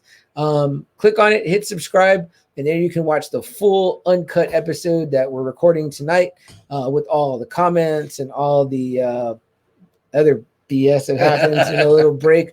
But if not, and you need that tighter version, Spotify, Audible, Amazon Music, anywhere like that, and you'll get anywhere podcasts can be found, and you'll get the version without the comments cut into it. So hang out for a beat, and we'll be right back, guys. Those of you here with us on StreamYard, on Facebook Live, still, we appreciate you. Some comments did roll in. We want to read through them. We want to hear what you have to say. Let me take it on up here, which is always a challenge for your old pal CM Chuck. I never know what I'm doing.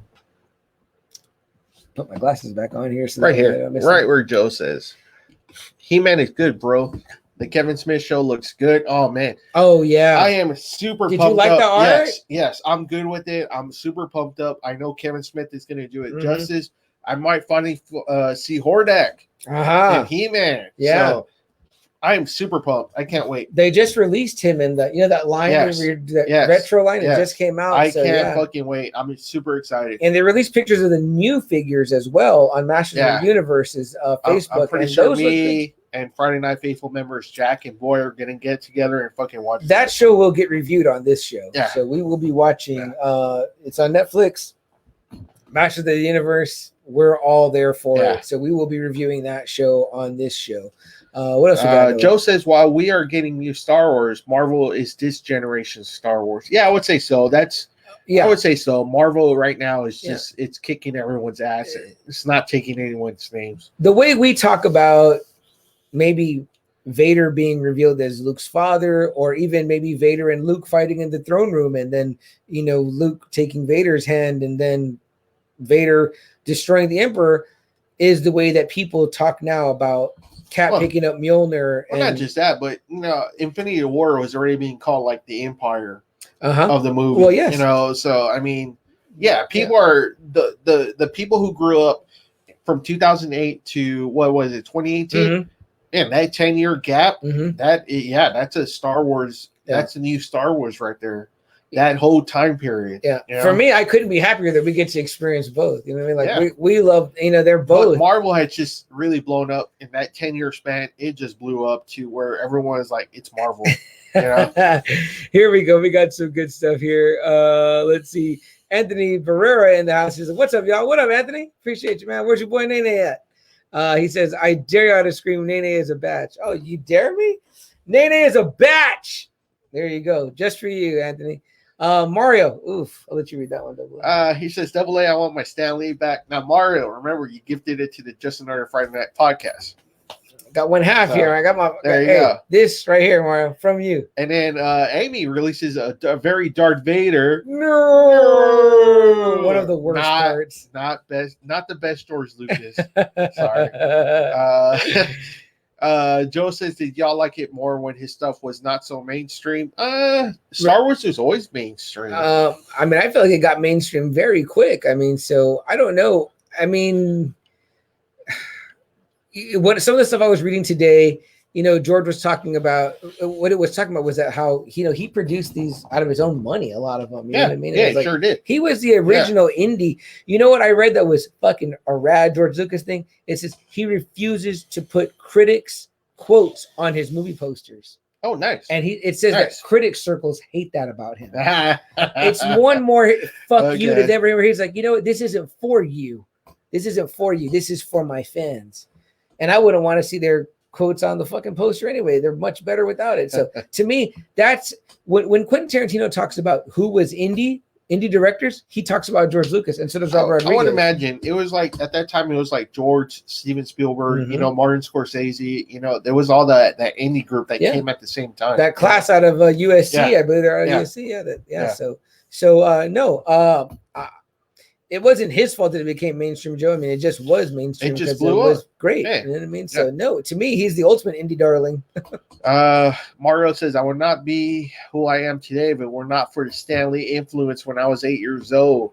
I really love Star Wars too, so you can imagine my passion for Marvel. Yep. Absolutely, Mario. Great. Like I said, Marvel, stuff, Marvel is in my blood. Mm-hmm. That's all I read. Mm-hmm. It's just Marvel. They're just better characters for me. They flesh out everybody. Yeah. Where DC is always just fucking Superman and Batman. Always, Yeah. Marvel, Stan Lee knew how to do it with everybody. He made everyone different. Daredevil was completely different than Spider-Man. Black Bolt was completely different from Black Panther. Galactus was completely different from Thanos. Magneto, Professor X. Everyone was so different. Everyone had a personality. Like I said, Professor X and Magneto are best friends, for fuck's sakes. Yeah. That's crazy. It'd be like Superman and Lex Luthor being best friends. Never happened. Yeah, it's almost like... It was like DC was like, everyone was just so good. Like everyone was so powerful and everyone can always win and save the day. And in fact, I think they kind of grimied up Batman more to make him more kind of, anti-hero-ish, I guess you could say. Which is stupid. Because there was such these, in a sense, kind of darker characters with Marvel or whatever, you know what I mean? Like, and I don't mean dark always, in the sense, just, it's like, I don't know, just Marvel is just so much better. What Stan Lee was able to do was just so great. Even how he brought back Neymar and Captain America back into the fold and wrote those, you're just like, golly. And I won't say that he didn't take, from the building blocks of superheroes, obviously, which was there, you know what I mean? But you build on that, and then you again cultivate. But you know what? It kind of seemed like it always bothered Stan. Like for DC, it was like he knew everything was going to be okay. Oh yeah, and they had no flaws. Yeah, Batman was his billionaire. Clark Kent was happy with Lois Lane. And, right. Wonder Woman, it was an Amazon. Well, let's look at it, right? You get the first, I don't know what the order is in DC, whatever, but when you get the first and the main DC team, it's the Justice League, who's led by who? Superman. I mean, it's like, okay, so you've got your biggest and boldest hero leads your kind of main team or whatever. It's like, that's not the way it is with Marvel. It's like, there's multiple teams. And they're led by different people. And some of those teams were created like, well, not just on their own, but how cool is it? Like in the Avengers, it's Cap.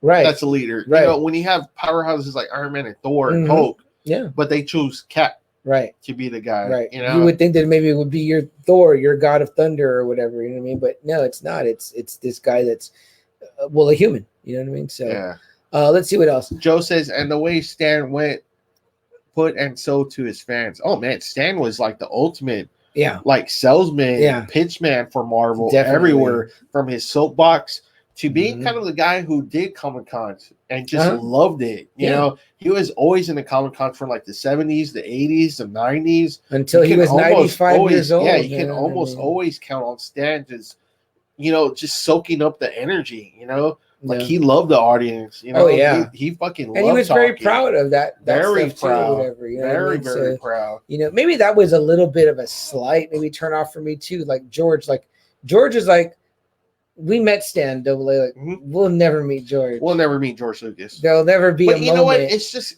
But you know what? He George looks like he has that personality, Dicko, like a Jack Kirby. Like that's kind of like a recluse. A recluse. Where Stan is just like, yes, come love Marvel, come love these characters. Here's your chance, George Lucas. You're invited to be our guest on the Just Another Friday Night podcast. We'd love to have you here in studio, or we'll go to you at Skywalker Ranch. He's locked up at Skywalker Ranch. Yeah, I want to go. I want to see it. I seen that Yoda in the little courtyard. That's cool.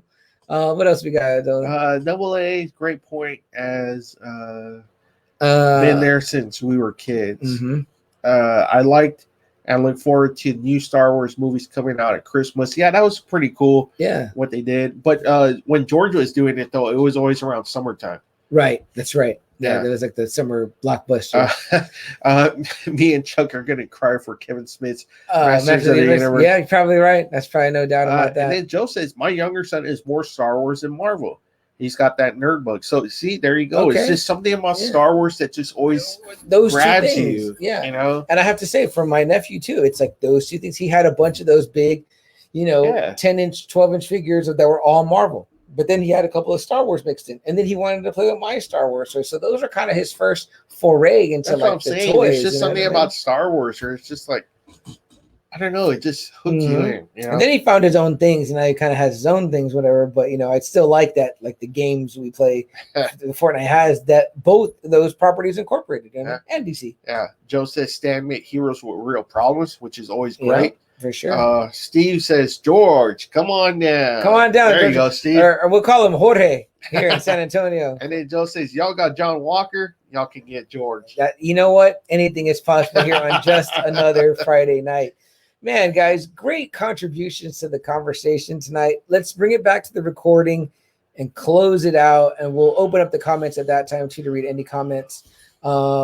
Because hell, why not? You know what I mean? So let's get her going right here, right now, in this last little portion that we do. Guys, don't forget we're live every Friday night on Facebook Live, and I want you to join us and join the conversation.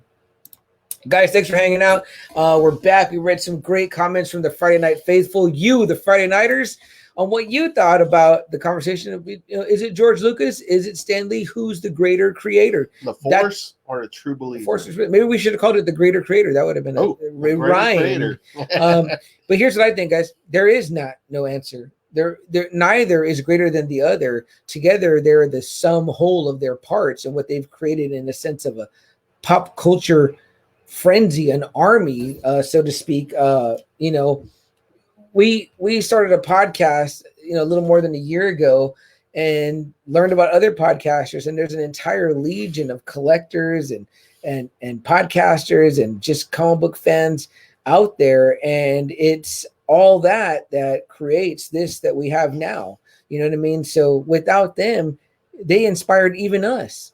The things that are on the wall. You know what I mean? I mean, there's Star Wars comics here. There's Stan there. And of course, there's also Action Comics, with Superman there. I mean, I got my Silver Surfer t-shirt on.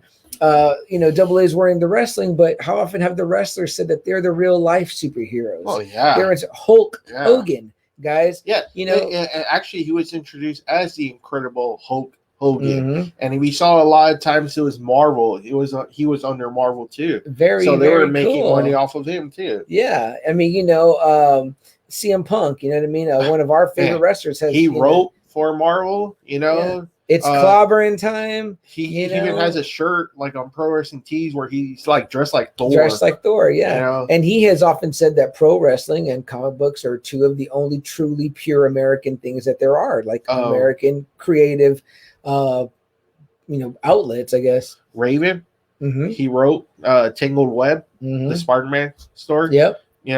Christopher Daniels, Crusher Hogan, huge Venom fan. It's there.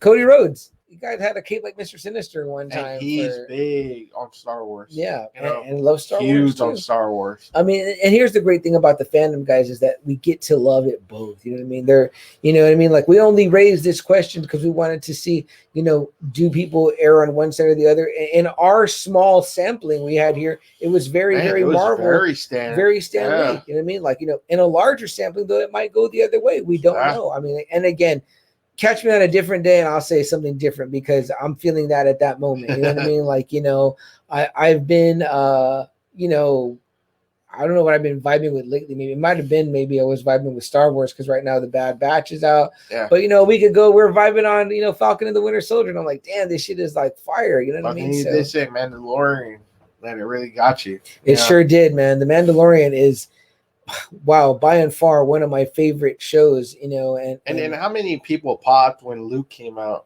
Oh my gosh, man, that was like all over. Talk about the ultimate tribute to the creator, George Lucas, as you have with that. You know what I mean? So, and the same way that I just did an episode on Now Watch This all about Clerks, and we talked about that coming full circle with Stan's cameo and Captain Marvel reading the Mallrats script. It's like, wow, how neat. You know what I mean? Not just that, but like Ahsoka is another character that's created by Lucas. And he always said that Anakin had a Padawan, and we were all like, what the fuck? Like, amazing. So he's the creator of Ahsoka too. Amazing stuff. Yeah. All right, guys, we're gonna get into the comments, the last of them here.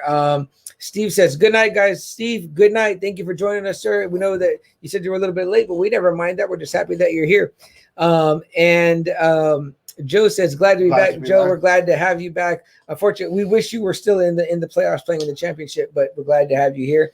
And the man himself, Mario Delgado, still hanging out, says, did someone say Army? Did someone say that? Are we talking about the army of the dead, Mario? Which army are we talking about? Mario, we're glad to have you here, man. We've missed you, and we can't wait to get you back on another episode and hear how things are going thus far. The Kiss Army. Oh, yeah, that is absolutely another thing true. that Stan was a part of. Yep. And the hottest band in the land at that time. Putting blood in the comic books. If you can believe it, it happened. You know what I mean? Yeah, Mario has that issue.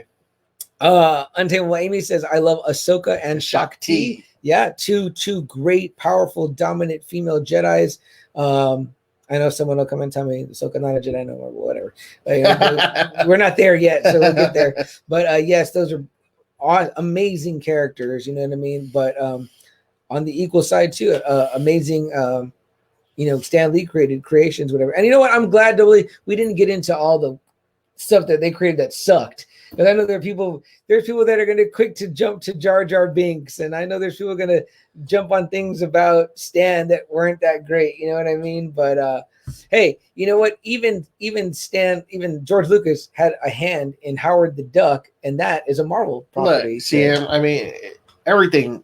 Stone Cold has bad matches. Mm-hmm. Rock bands have a bad album. Yeah. I mean, everyone's entitled to that.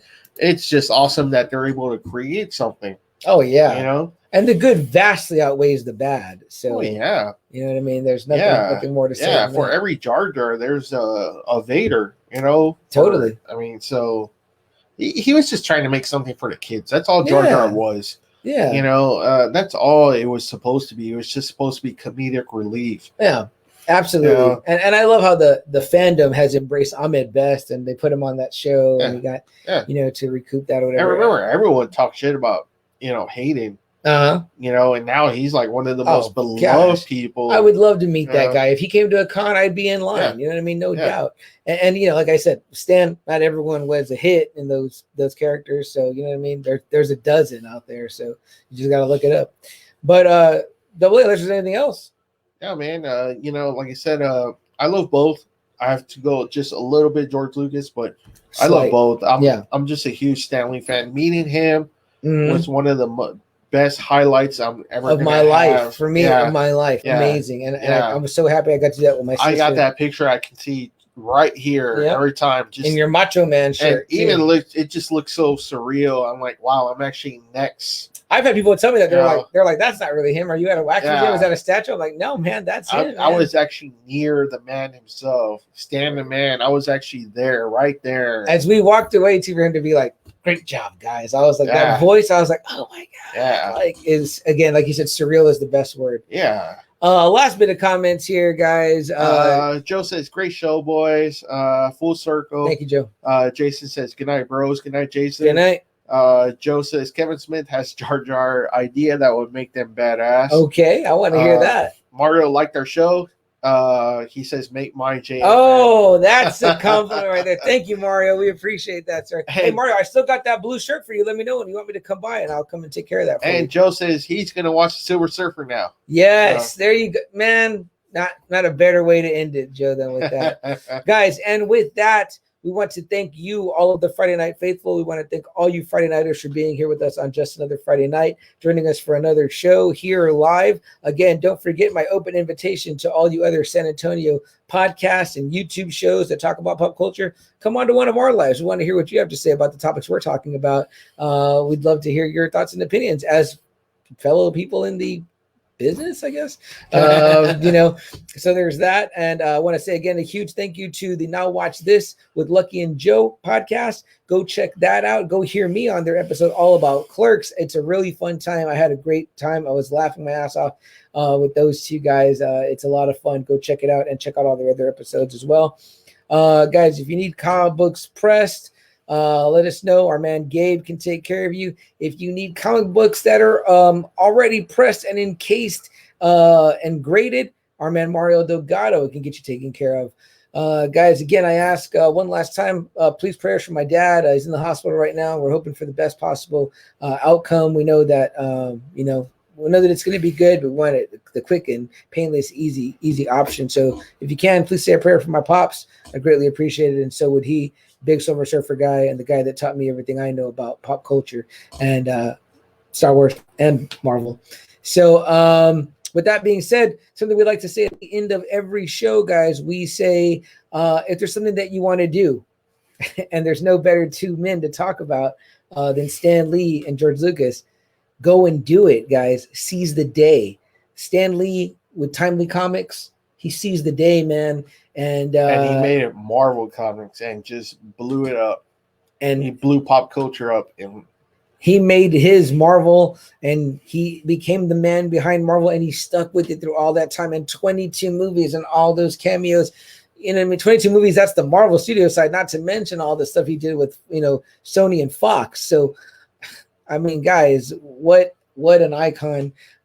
Definitely a man that sees the day. And the same thing that goes for the true original indie darling, George Lucas, who anti-establishment, did it his way, directed it, used his money to make it, and made us what we now know as one of the greatest franchises of all time, Star Wars.